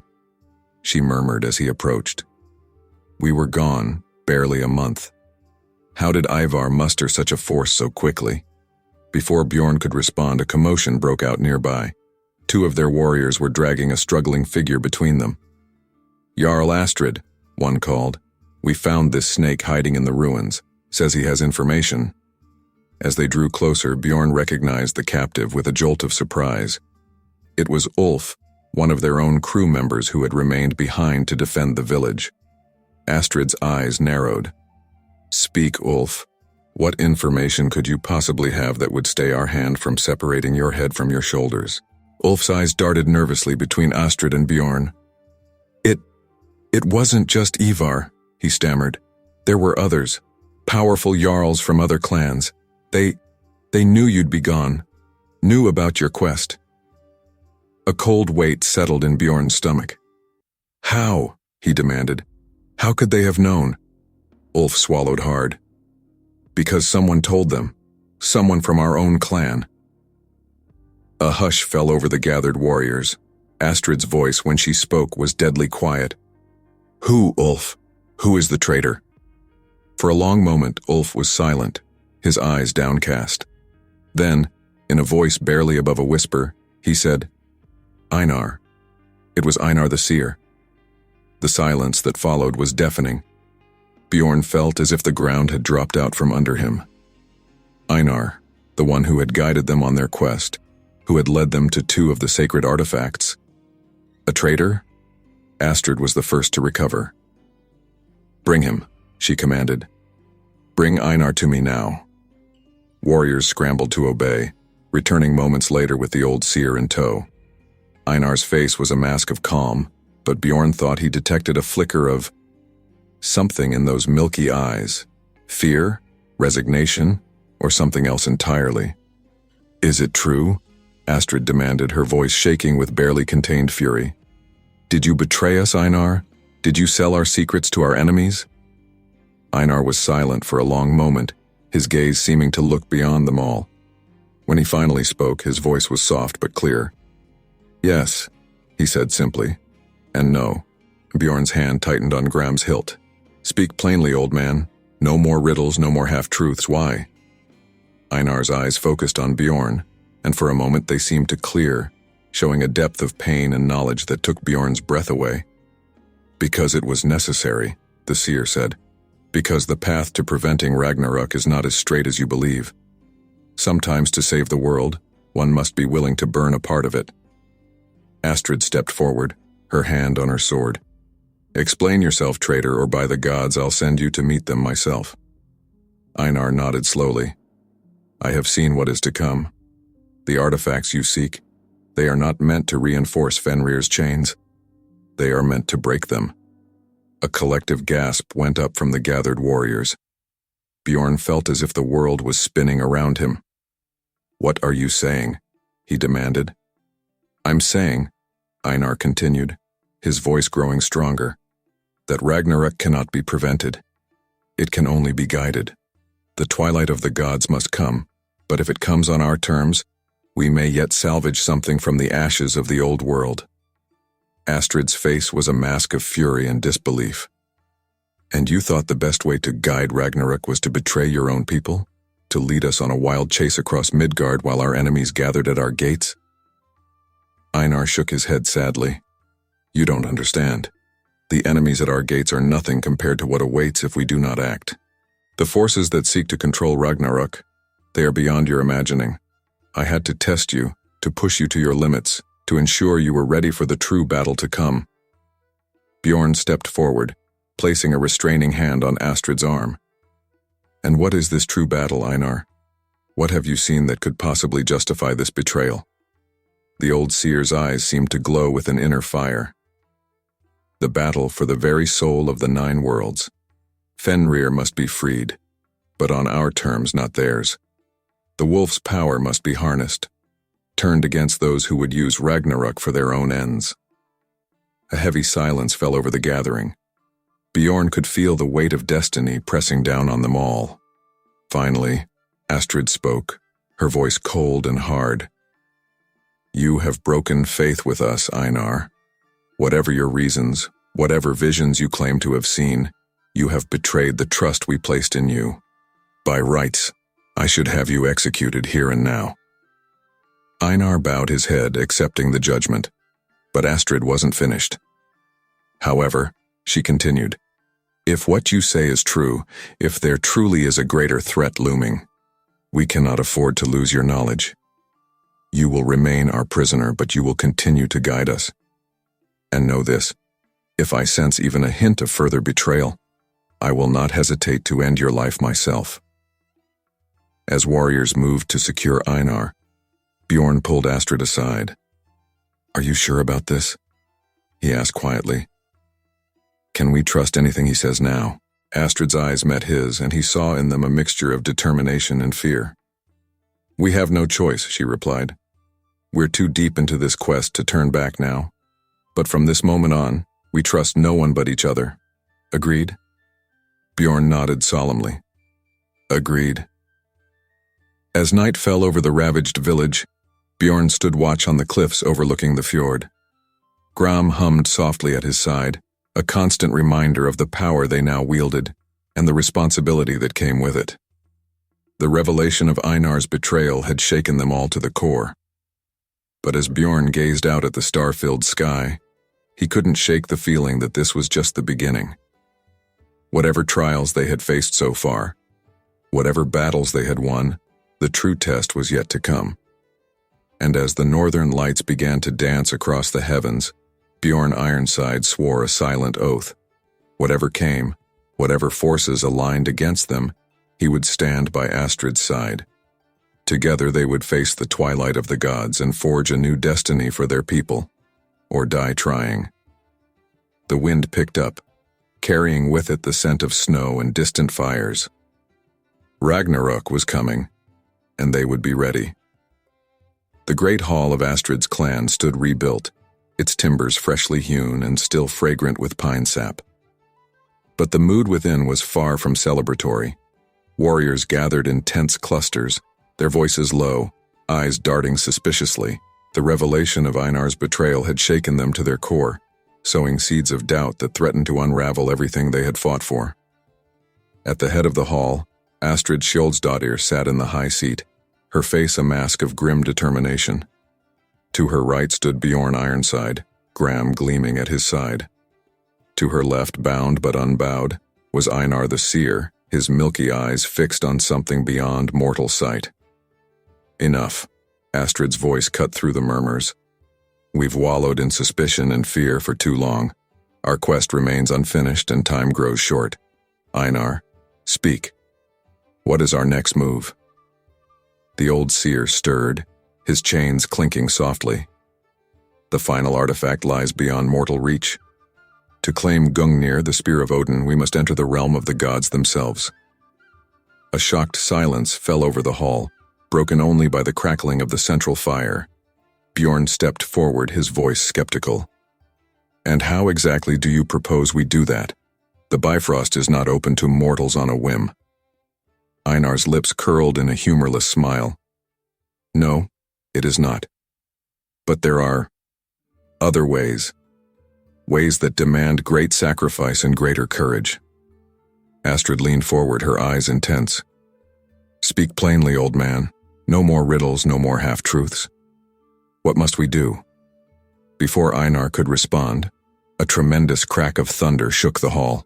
Warriors reached for weapons as a blinding light filled the room. When it faded, a figure stood before them that made even the bravest among them fall to their knees. Odin All-Father, one-eyed and terrible in his majesty, surveyed the gathered mortals with a gaze that seemed to pierce the very soul. Rise, his voice rumbled, shaking the very foundations of the hall. I would look upon those who dare to meddle in the affairs of gods. Astrid stood, her chin held high despite the trembling in her limbs. Great Odin, we seek only to prevent the premature coming of Ragnarok, to save not just our world, but all the 9 worlds from destruction. Odin's eye fell upon her, and Astrid felt as if her entire being was laid bare. And who are you, mortal, to decide the fate of worlds? To challenge the very tapestry the Norns have woven? It was Bjorn who answered, stepping forward to stand beside Astrid. We are those who refuse to accept a destiny of destruction, those who believe that even the gods may be wrong. A tense silence followed his words. Warriors held their breath, certain that divine wrath would strike them all down. But then, to everyone's shock, Odin laughed. It was a sound of rolling thunder and clashing steel. Bold words, Bjorn Ironside, bold indeed. The Allfather's eye moved to Gram at Bjorn's side. I see you have already claimed one of the sacred artifacts. Perhaps you are not entirely unworthy of this task. Odin turned his gaze to Einar, who had remained silent throughout the exchange. And you, old one, did you truly believe you could hide your machinations from me? That your betrayal would go unnoticed in the halls of Asgard? Einar bowed his head. No, Allfather. I knew you would see.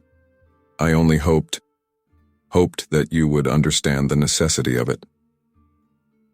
Odin was silent for a long moment, his eye moving between Astrid, Bjorn, and Einar. Finally, he spoke again. You seek Gungnir, my own spear. You believe it, along with Gram and Gleipnir, will allow you to control Fenrir's release and guide the coming of Ragnarok. It wasn't a question, but Astrid answered anyway. Yes, All-Father. Is it true? Can it be done? Odin's face was unreadable. Perhaps, but the price would be higher than you can imagine. And the path is not for the faint of heart. The god raised his hand, and suddenly the walls of the great hall melted away. The Vikings found themselves standing on a vast plain beneath an alien sky, where stars wheeled in patterns no mortal eye had ever seen. Behold, Odin's voice echoed across the plain, the fields of Ida, where the survivors of Ragnarok will gather to rebuild the world. If you truly wish to claim Gungnir and take on the burden of shaping fate, you must prove yourselves worthy. You must face the trials of the gods. 3 shimmering portals appeared before them. From one came the sound of clashing steel and battle cries. From another, the whisper of secrets and the rustle of ravens' wings. From the third, a song of such haunting beauty it brought tears to the eyes of all who heard it. Odin's voice rang out once more. Choose, mortals. Face the test of strength, the test of wisdom, or the test of sacrifice. But know this, only one may enter each portal. Choose wisely, for the fate of all worlds hangs upon your success. Astrid, Bjorn, and the gathered warriors looked at each other, the weight of destiny heavy upon them. Bjorn was the first to step forward, his hand on Graham's hilt. "I'll take the test of strength," he said, his voice steady. "It's what I know best." Astrid nodded, her eyes meeting his. "Then I shall face the test of wisdom. A leader must be more than just a warrior." To everyone's surprise, it was Freydis who stepped forward next. "I'll take the test of sacrifice," the shield maiden said softly. "For our people, for our future, I am ready." Odin's eye seemed to gleam with approval. "So be it. Enter the portals and may your courage not falter." As Bjorn approached his chosen portal, the sounds of battle grew louder. He cast one last look at Astrid, saw the worry in her eyes despite her brave face. "I'll see you on the other side," he said with a grin that was more confident than he felt. Astrid managed a small smile in return. "You'd better, Ironside. We've come too far to fail now." With that, they stepped through their respective portals, vanishing from sight. Bjorn found himself in a vast arena, its walls stretching up to a sky of roiling storm clouds. Before him stood a figure that made his heart race with a mixture of awe and terror, Thor himself, Mjolnir crackling with lightning in his grasp. "Welcome, mortal," Thor's voice boomed. "Let us see if your strength is worthy of legend." What followed was a battle unlike any Bjorn had ever faced. Thor's blows shook the very foundations of the arena, each strike threatening to shatter Bjorn's bones. But Graham sang in Bjorn's hands, meeting Mjolnir's strikes with flashes of divine fire. As they fought, Bjorn realized that this was more than just a test of physical strength. It was a test of will, of the strength to keep fighting even when all hope seemed lost. With each blow he withstood, with each strike he managed to land, Bjorn felt something growing within him, a power that went beyond mere muscle and sinew. Meanwhile, Astrid found herself in a shadowy realm of whispers and half-seen shapes. Ravens fluttered around her, their eyes glinting with eerie intelligence. From the shadows stepped Odin himself, but not as the warrior king they had seen before. This was Odin the Wanderer, the seeker of knowledge. "Riddles within riddles, secrets within secrets," Odin's voice echoed. "Are you clever enough to unravel the tapestry of fate, little Jarl?" What followed was a battle of minds that pushed Astrid to her very limits, riddles that seemed to change even as she pondered them, puzzles that shifted like quicksand beneath her thoughts. But with each challenge she overcame, Astrid felt her mind expanding, grasping concepts that had been beyond her understanding before. And Freydis, brave Freydis, found herself in a realm of heartbreaking beauty. Before her stood Freya, the goddess of love and death, her eyes filled with both compassion and implacable purpose. To sacrifice is to give up that which is most precious. Freya's voice was soft but filled with power. "Are you prepared to pay such a price, Shield Maiden?" The test that followed was not one of physical pain or mental anguish, but of the heart. Freydis was forced to confront her deepest fears, her most cherished dreams, and choose again and again to give them up for the greater good. With each sacrifice, she felt a piece of herself slipping away, and yet, paradoxically, she also felt herself becoming something more, something greater. Time had no meaning in these divine realms. It could have been moments or millennia before the three Vikings found themselves back on the plain of Ida, changed in ways they could scarcely comprehend. Bjorn's body bore no marks of his battle with Thor, but there was a new power in his stance, a gleam in his eye that spoke of strength beyond mortal ken. Astrid's gaze seemed to pierce through flesh and stone, seeing truths hidden from ordinary sight. And Freydis stood tall and proud, a quiet radiance emanating from her very being. Odin appeared before them, and this time, they did not quail at his presence. "You have passed the trials," he said, his voice filled with a grudging respect. You have proven yourselves worthy of the task you seek to undertake. With a gesture, Gungnir appeared in his hand. The spear thrummed with power, sending ripples through the very fabric of reality. Take it, Odin said, holding it out to Astrid. But know this. With great power comes great responsibility. The fate you seek to change may demand a price higher than you are prepared to pay. Astrid reached out, her hand closing around Gungnir's shaft. As she did, a vision flashed before her eyes. A wolf breaking free of unbreakable chains, a world consumed by fire and ice, and beyond it all, a glimmer of hope so fragile it might shatter at a breath. We understand, All-Father, Astrid said, her voice steady, and we are ready to pay whatever price is necessary. Odin nodded solemnly. Then go, mortals. Return to Midgard with my blessing and my pity. For the path you have chosen is one of sorrow and hardship. May your courage not falter when the final test comes. With a flash of light, the Vikings found themselves back in their great hall, Gungnir gleaming in Astrid's grasp. The gathered warriors stared in awe, sensing the change in their leaders even if they couldn't fully comprehend it. Bjorn stepped forward, Gram at his side. We have all 3 artifacts now. What's our next move? Astrid's eyes met his, and in them, he saw a mixture of determination and fear. Now, she said softly, we prepare to break the chains that bind the wolf. Now we prepare to guide Ragnarok itself. As the implications of her words sank in, a hush fell over the hall. The final battle was approaching, and the fate of all worlds hung in the balance. Whatever trials they had faced so far, whatever victories they had won, they all knew that the true test was yet to come. And as the northern wind howled outside, carrying with it the scent of winter and endings, the Vikings of Astrid's clan steeled themselves for the greatest challenge any mortals had ever faced, the twilight of the gods themselves. The longship Raven's Vengeance cut through waters that grew increasingly dark and mist-shrouded. At the prow stood Astrid Skjoldsdottir, Gungnir gleaming faintly in her hand, its light seeming to push back the encroaching gloom. Beside her, Bjorn Ironside gripped the gunwale, his knuckles white, Gram a comforting weight at his side. We're close. Einar's raspy voice came from behind them. The old seer, still bound but now treated with a wary respect, hobbled to join them at the prow. The borders of Niflheim lie just beyond this mist. Soon we'll reach the shores of Helheim itself. Bjorn turned to face him, his expression grim. And you're certain this is necessary? We have all 3 artifacts now. Why must we descend into the realm of the dead? Einar's milky eyes seemed to pierce through Bjorn, seeing beyond the mortal realm.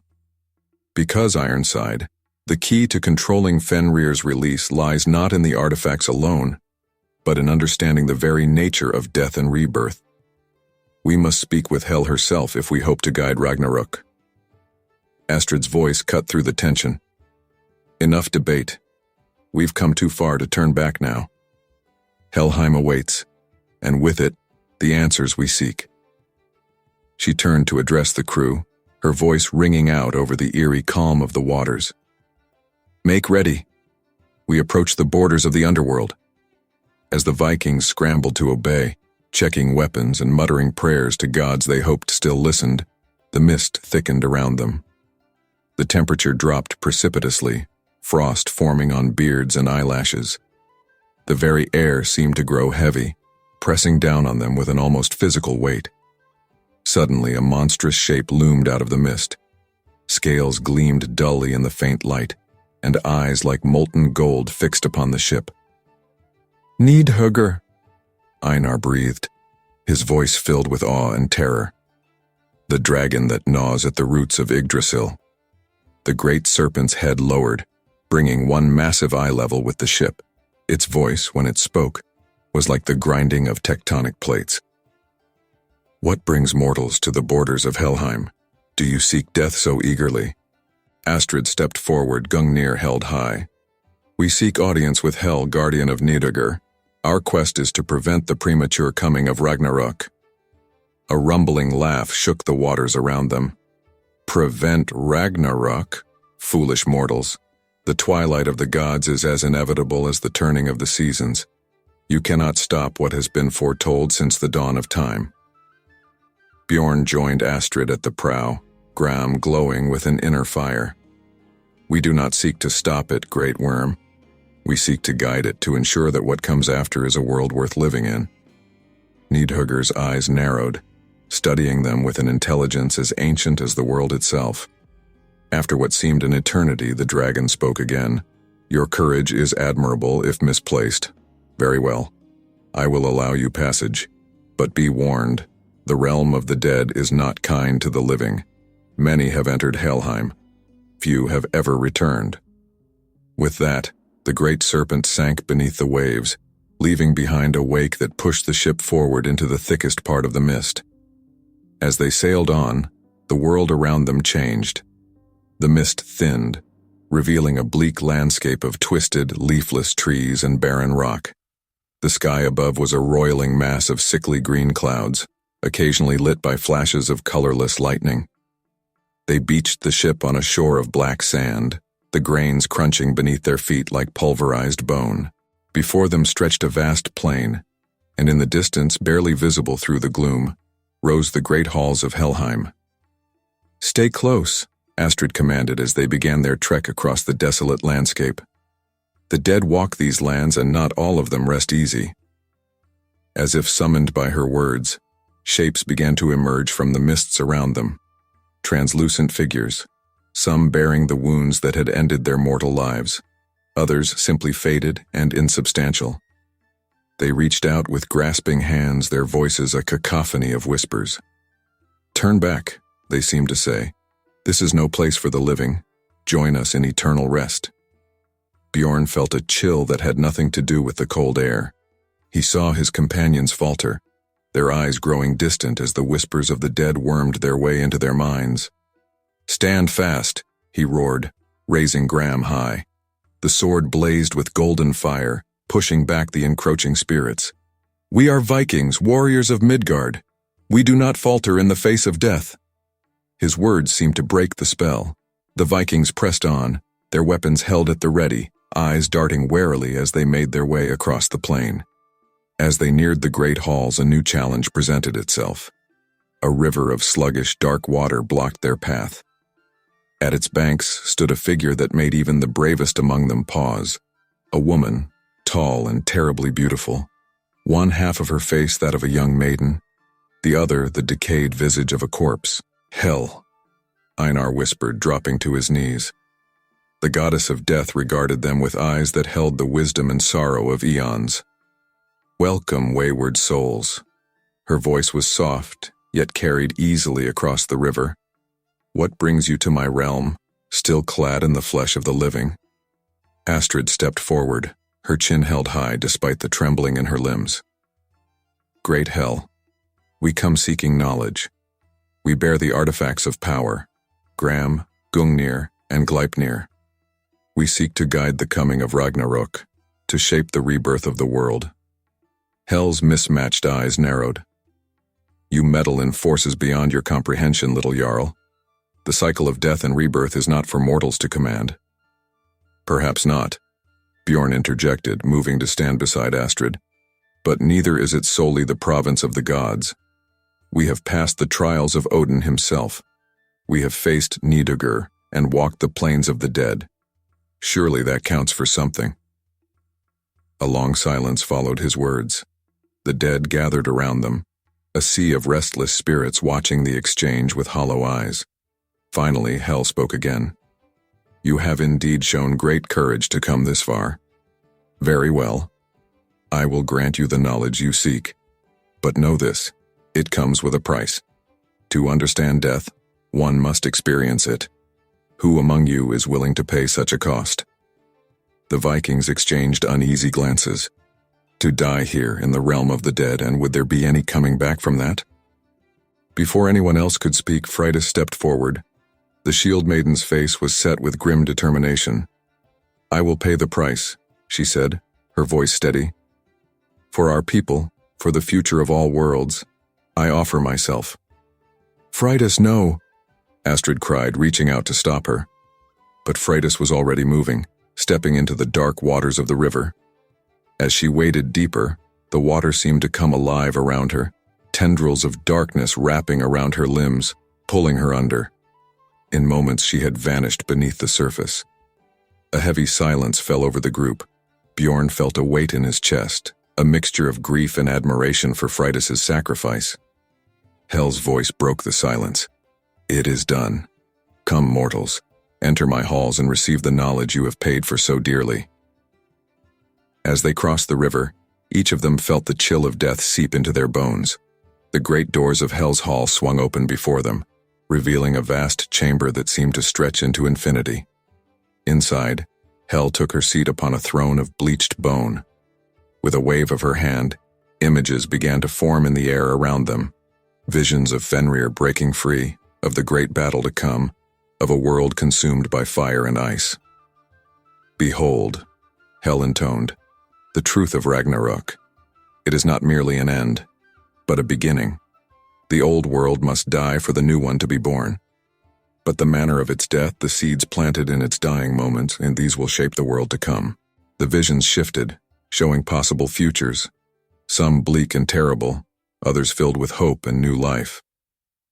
"Your artifacts," Hel continued, "used in the right moment, in the right way, can influence the course of Ragnarok. But be warned, the power to shape fate is a double-edged sword. Every action will have consequences, some of which you cannot foresee." As the visions faded, Hel fixed them with her penetrating gaze. "You have your knowledge now, mortals. Use it wisely. The fate of all worlds rests in your hands." With those words, the hall began to fade around them. Bjorn felt a pulling sensation, as if his very soul was being wrenched back towards the world of the living. They found themselves back on their ship, the mists of Niflheim receding behind them. Each of them bore a new weight, the knowledge gained in Helheim etched into their very beings. But one among them was missing. Freydis, brave Freydis, remained behind in the realm of the dead. As they sailed back towards Midgard, the weight of their quest pressing down upon them, Astrid turned to Bjorn, her eyes filled with a mixture of determination and fear. "We have what we came for," she said softly. "Now comes the true test. Are we really ready to shape the fate of all worlds?" Bjorn's hand found hers, squeezing gently. "Ready or not, the time has come. Ragnarok approaches. All we can do now is face it with courage and hope that our actions will lead to a better world." As the ship sailed on, carrying them towards their destiny, the words of Hel echoed in their minds. The power to shape fate was theirs, but at what cost? And would they have the wisdom to use it rightly when the final moment came? Only time would tell. And time, for the world they knew, was rapidly running out. The longship, Raven's Vengeance, cut through the choppy waters of the North Sea, its sail straining against a wind that seemed to howl with the voices of the dead. At the prow stood Astrid Skjoldsdottir, her golden hair whipping wildly, Gungnir clutched tightly in her hand. Beside her, Bjorn Ironside scanned the horizon, his hand never far from Gram's hilt. "We're close." Einar's raspy voice came from behind them. The old seer, his bonds now a mere formality, hobbled to join them. "I can feel it. Fenrir stirs in his prison." Astrid turned to face him, her eyes hard. "How much time do we have?" Einar's milky gaze seemed to look beyond the physical world. "Hours, perhaps. A day at most. The wolf's bonds weaken with each passing moment." Bjorn cursed under his breath. And what of Freydis? Her sacrifice in Helheim? Was it for nothing? A pained expression crossed Einar's face. "Not for nothing, Ironside. Her sacrifice bought us the knowledge we need. But knowledge alone is not enough. We must act, and swiftly." As if in response to his words, a terrible roar echoed across the waves, so powerful it shook the very planks of the ship. The Vikings stumbled, many falling to their knees. "By the gods!" Hakon gasped, clinging to the gunwale. "What was that?" Astrid's face was grim. "Fenrir, He senses our approach. We must hurry. She turned to address the crew, her voice ringing out over the wind. Warriors of the North, we sail now to face a threat greater than any we have known. Fenrir, the great wolf, stirs in his prison. If he breaks free before we can enact our plan, Ragnarok will begin, and the world as we know it will end. A murmur of fear ran through the crew, but Astrid pressed on. But we carry with us the means to guide this ending, to ensure that what comes after is a world worth living in. We have faced trials that would break lesser men. We have walked in the realm of the dead and returned. Now I ask you to face one final challenge. Are you with me? A roar of affirmation went up from the Vikings, their courage kindled by their Jarl's words. As the ship neared the mist-shrouded island where Fenrir was bound, a new challenge presented itself. The waters around them began to churn, and massive serpentine shapes rose from the depths. Jormungandr's children, Einar breathed. The great serpent has sent its offspring to bar our path. Bjorn drew Gram, the god-forged sword blazing with inner fire. Then we'll cut our way through, for Midgard, for the future. What followed was a battle unlike any the Vikings had ever faced. Great sea serpents rose on all sides, their scales gleaming like wet iron, their eyes burning with primordial hunger. The raven's vengeance became a whirlwind of flashing steel and battle cries. Astrid stood at the center of the chaos, Gungnir spinning in her hands. Where the spear-struck serpents recoiled, their flesh sizzling. Bjorn was a blur of motion, Gram leaving trails of fire in the air as he severed serpentine heads and cleaved scaled bodies. But for every monster they felled, two more seemed to take its place. The ship groaned under the onslaught, timbers cracking as coils of muscle threatened to crush it. "We're not going to make it," Håkon shouted, his axe buried in a serpent's eye. "There's too many." Astrid's eyes met Bjorn's across the deck. In that moment, a silent understanding passed between them. With a nod, Bjorn raised Gram high. "To me," he roared. "Shield wall now."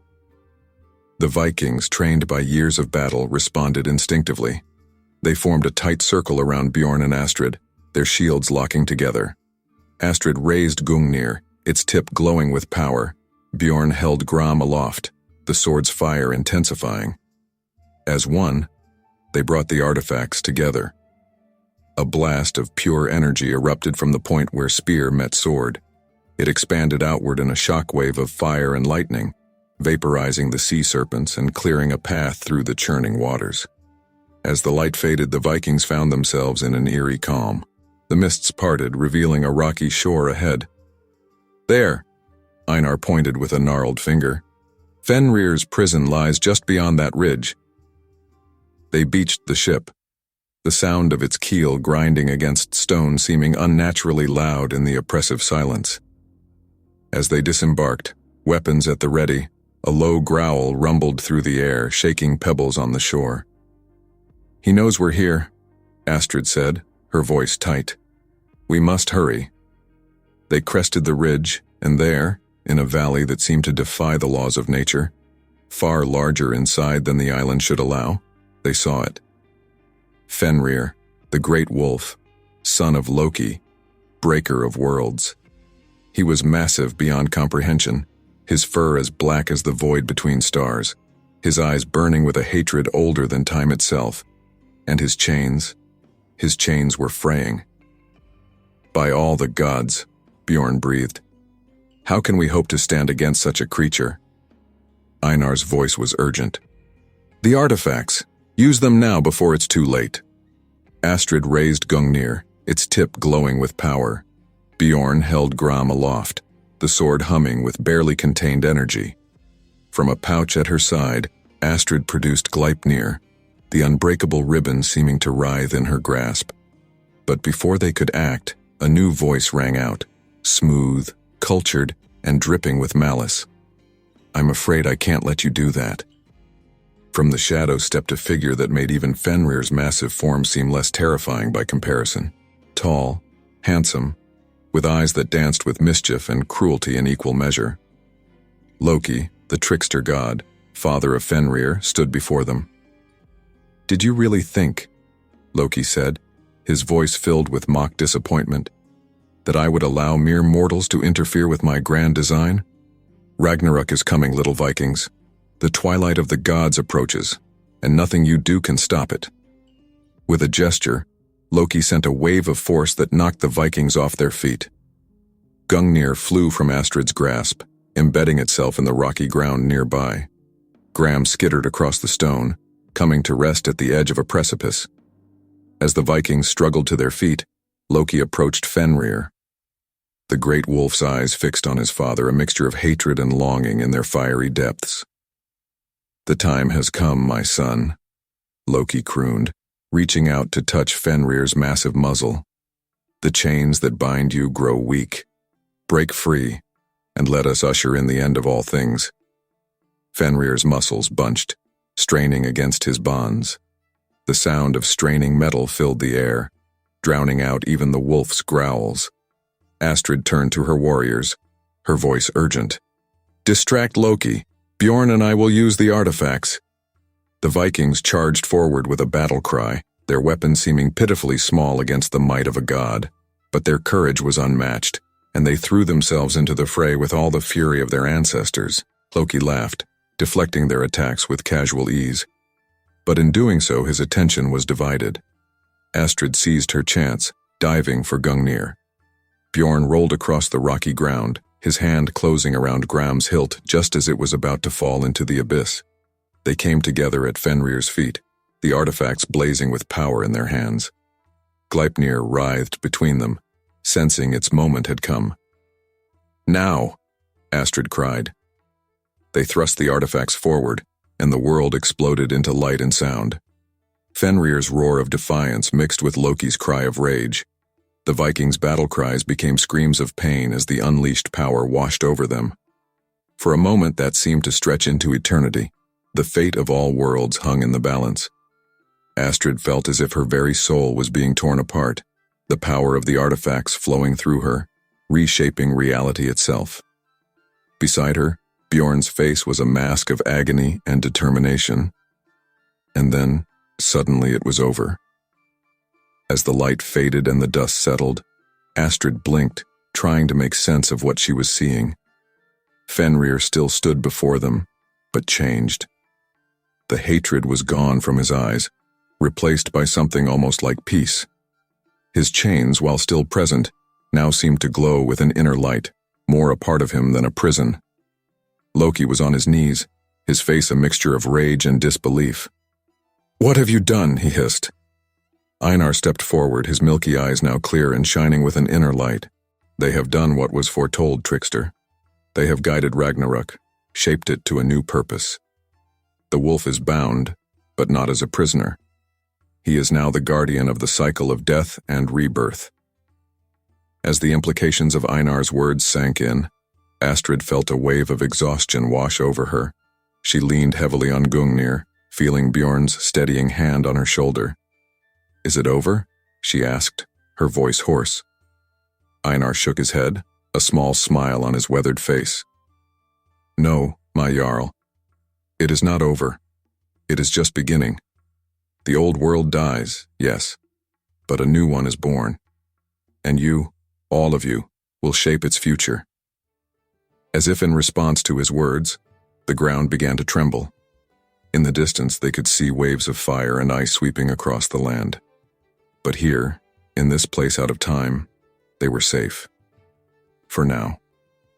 Bjorn's voice was quiet, but filled with wonder. "We did it. We actually did it." Astrid nodded, her eyes meeting his. In that moment, all the hardships they had faced, all the losses they had endured, seemed worth it. They had changed the course of destiny itself. As the world around them transformed, heralding the birth of a new age, the Vikings of Astrid's clan stood tall. They had faced the twilight of the gods and emerged victorious. Whatever challenges the new world might bring, they would face them together. The Ragnarok they had shaped was not an end, but a beginning. And in the eyes of Astrid Skjoldsdottir and Bjorn Ironside, There burned a fire of hope for the future they had won. The world was ending, and being reborn. Astrid Skjoldsdottir stood atop a cliff overlooking what had once been the verdant fields of Midgard. Now it was a landscape in chaos. To the north, glaciers advanced with unnatural speed, their icy fingers crushing everything in their path. To the south, fires raged, consuming forests and villages alike. And everywhere the fabric of reality itself seemed to be unraveling. Beside her, Bjorn Ironside gripped Gram tightly, the god-forged sword pulsing with an inner light that seemed to push back the encroaching darkness. "It's happening faster than we thought," he said, his voice tight with tension. Astrid nodded grimly, Gungnir thrumming with power in her hand. "Einar warned us it would be like this. The old world must die for the new one to be born." As if summoned by her words, the old seer appeared beside them, his eyes now clear and shining with an otherworldly light. "The final battle approaches," he intoned. "The forces that seek to control the rebirth of the world gather. We must be ready." A horn sounded in the distance, its mournful call echoing across the ravaged landscape. Astrid turned to see her clan gathering below, a small army of battle-hardened Vikings preparing for the fight of their lives. Perhaps the last fight any of them would ever know. "It's time," she said, her voice carrying the weight of command. "Let's go shape the future of all worlds." They descended to join their warriors, each step feeling heavier than the last. As they approached, Astrid could see the fear in her people's eyes, but also the determination. They had come too far to falter now. "Vikings of the North," Astrid called out, her voice ringing with authority. "We stand at the twilight of the old world. Before us lies a battle unlike any we have ever faced. We fight not just for ourselves, not just for our clan or our people, but for the very shape of the world to come." She paused, letting her gaze sweep over the assembled warriors. "Some of us may not survive this day, but know this, your sacrifices will not be in vain. With every drop of blood we spill, with every breath we take, we write the saga of the new world. Are you with me?" A roar went up from the Vikings, weapons raised high. In that moment, Astrid felt a surge of pride so strong it nearly overwhelmed her. These were her people, ready to face the end of all things at her side. Bjorn stepped forward, Gram blazing in his hand. "To arms!" he shouted. "The enemy approaches!" And indeed, as they turned to face the battlefield, they saw them. An army of nightmares made flesh, led by figures that seemed to flicker between forms, sometimes gods, sometimes giants, sometimes creatures beyond mortal comprehension. At their head strode Loki, his handsome face twisted with malice. Beside him loomed a figure that made even the bravest Vikings quail. Surtur, the fire giant, his flaming sword casting an infernal light across the land. "Well, well," Loki's voice carried across the field, dripping with sarcasm. "The little mortals think they can stand against the tide of fate. How quaint." Astrid stepped forward, Gungnir leveled at the trickster god. "We've beaten you once, Loki. We'll do it again." Loki's laugh was like breaking glass. "Oh, my dear, you've no idea what you're truly facing. This isn't just about Ragnarok anymore. This is about who controls the rebirth, and I assure you, it won't be a handful of uppity humans." With a gesture, Loki sent a wave of chaotic energy surging across the battlefield. The very ground beneath their feet began to shift and warp. "Hold fast," Bjorn roared, planting Gram into the earth. A sphere of golden light expanded from the sword, creating an island of stability in the sea of chaos. And then the battle was joined in earnest. Vikings clashed with monsters out of nightmare, their steel ringing against claws and fangs that could rend reality itself. Astrid found herself in the thick of the fighting, Gungnir a blur of motion in her hands. Where the spear struck, order was momentarily restored, the chaos pushed back. Bjorn fought at her side, Gram leaving trails of fire in the air as he cut down foe after foe. Together they were a whirlwind of destruction, pushing deeper into the enemy ranks. But for every monster they felled, two more seemed to take its place. The Vikings fought with all the fury and skill of their ancestors, but they were vastly outnumbered. We need to reach Loki, Astrid shouted over the din of battle. He's the key to all this, Bjorn nodded grimly. Agreed, but how do we get through this horde? As if in answer to his question, a familiar voice rang out. Allow me. They turned to see Einar, the old seer, standing atop a rocky outcropping. His eyes blazed with power, and in his hands he held what looked like a tangled skein of glowing threads. The threads of fate, he called out. I've held them back as long as I could, but now it's time to let them fly. With a gesture that seemed to tear at the very fabric of reality, Einar cast the threads into the air. They expanded, weaving themselves into a shimmering path that cut through the chaos of the battlefield. Go, Einar shouted. I'll hold them back as long as I can. Astrid hesitated for a moment, torn between her duty to her people and the opportunity before her. But Bjorn's hand on her arm decided her. We have to take this chance, he said urgently, for all our sakes. With a nod to her warriors to hold the line, Astrid and Bjorn sprinted along the path of fate. Around them, the battle raged, but here, in this narrow corridor of stability, they were untouchable. As they neared the enemy's rear lines, they saw Loki engaged in what looked like a heated argument with Surtur. The fire giant's patience seemed to be wearing thin, his flaming sword twitching in his grasp. Now's our chance, Astrid whispered, while they're distracted. They burst from the path of fate, weapons at the ready. Loki turned, his eyes widening in surprise and then narrowing in fury. You! He snarled. How dare you interfere? Surtur roared, bringing his massive sword down in an arc of flame. Bjorn met it with Gram, the clash of the blades sending shockwaves across the battlefield. Astrid faced off against Loki, Gungnir spinning in her hands. It's over, trickster. Your plan has failed. The new world will not be born in your image. Loki's face twisted into a sneer. You understand nothing, mortal. This was never about creating a world in my image. This was about freedom. Freedom from the tyranny of fate, from the chains of destiny that bind us all. As they fought, Loki's form began to shift and change. One moment a man, the next a woman, then a beast of shadow and flame. But Astrid pressed on, Gungnir's light cutting through each illusion. And what of the freedom of others? She shot back, parrying a strike from a blade of pure darkness. What of those who would be crushed under your chaos? For a moment, Loki's attacks faltered. They are necessary sacrifices, he said, but there was a hint of uncertainty in his voice. Seizing her chance, Astrid lunged forward, Gungnir's tip finding its mark. Loki cried out more in shock than pain, as the spear pinned him to the ground. No more sacrifices, Astrid said firmly. No more chaos for the sake of chaos. The new world will be born of balance, order, and freedom and harmony. As Loki struggled, Astrid raised her voice, calling out to the battling forces around them. Enough. The battle is over. The future is ours to shape together. For a moment, the fighting seemed to pause. All eyes turned to where Astrid stood over the fallen Loki, Gungnir blazing with divine light. And then, miraculously, weapons began to lower.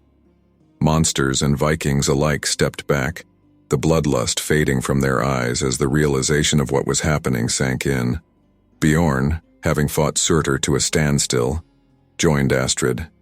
It's done, he said softly. We've won. But Astrid shook her head. No, not won. Not yet.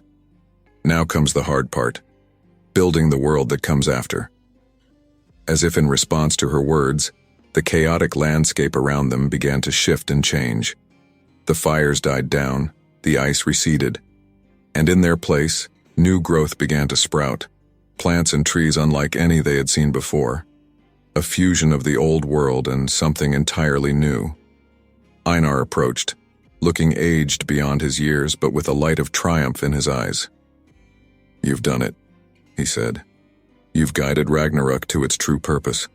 The old world dies, but the new one will be glorious. As the Vikings gathered around them, battered but unbowed, Astrid felt the weight of responsibility settle on her shoulders.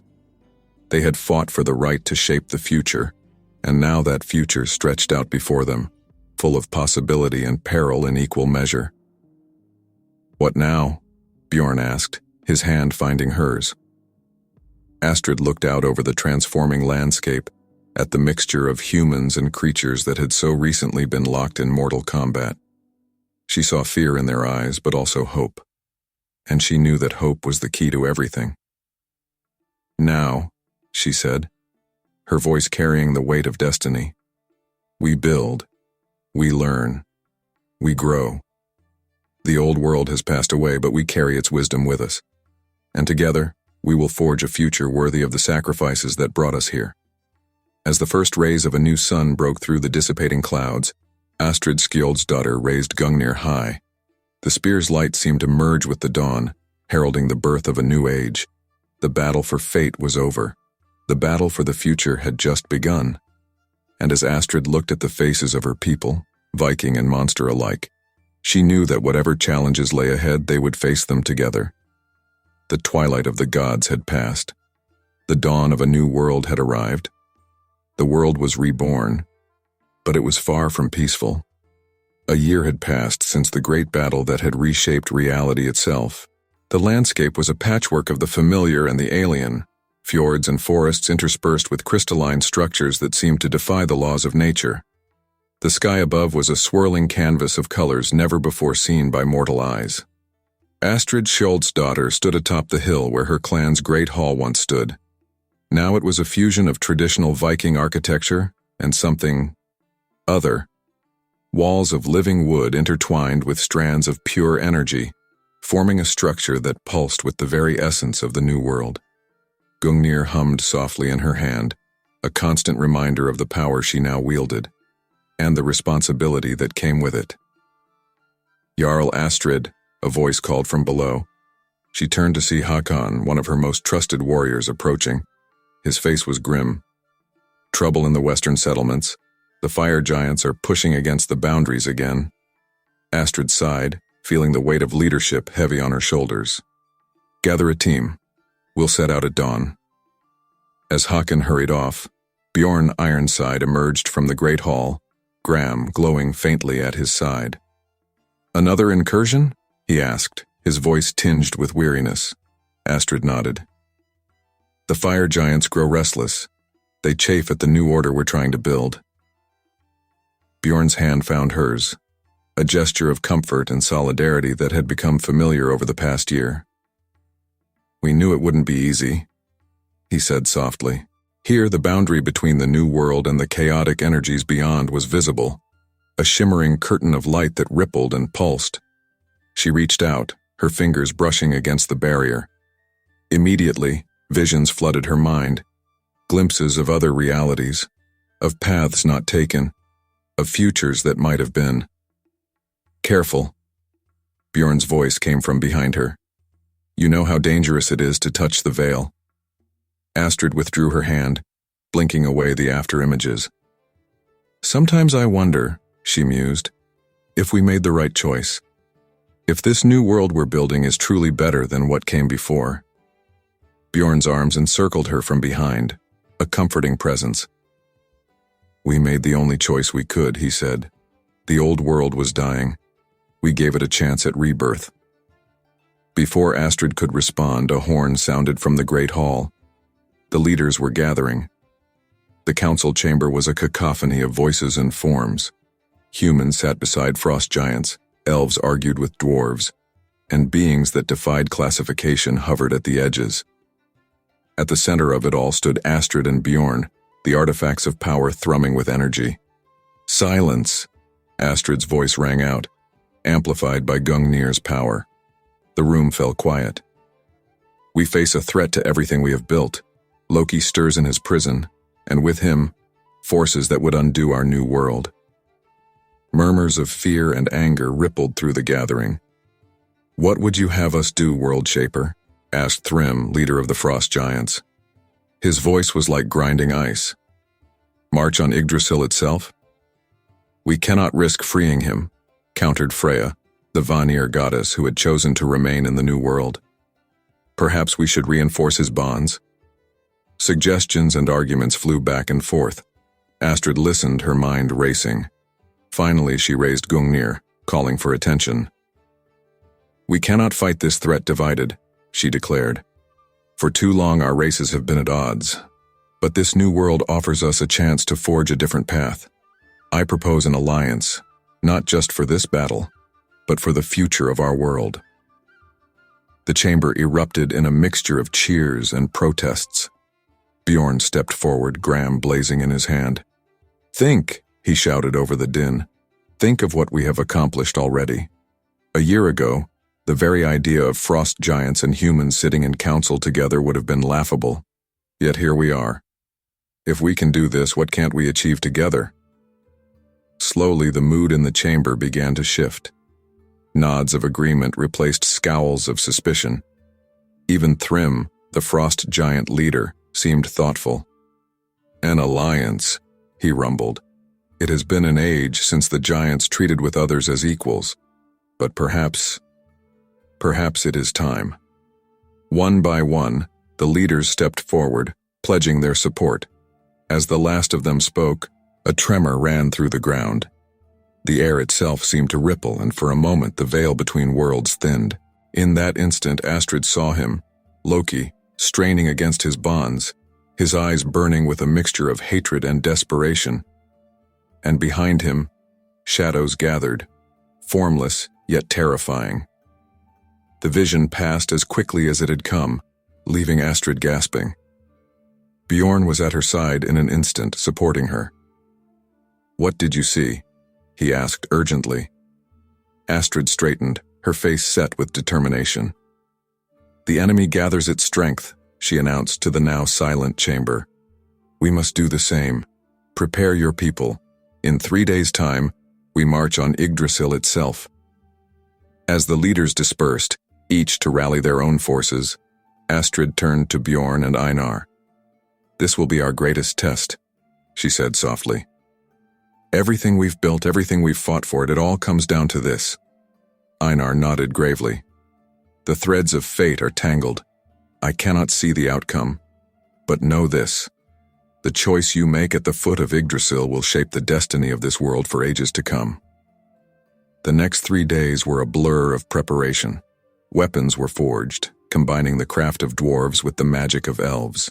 Giants and humans trained side by side, learning to complement each other's strengths.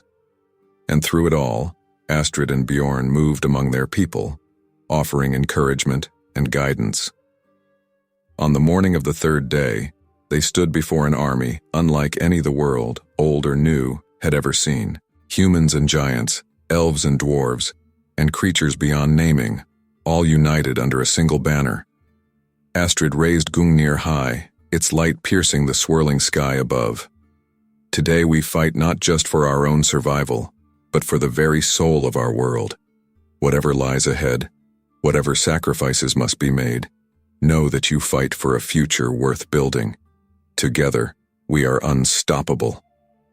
A roar went up from the assembled forces, shaking the very foundations of the earth. And as one, they began their march towards Yggdrasil, towards the prison of Loki, towards the final battle that would determine the fate of their reborn world. As they marched, Bjorn fell into step beside Astrid.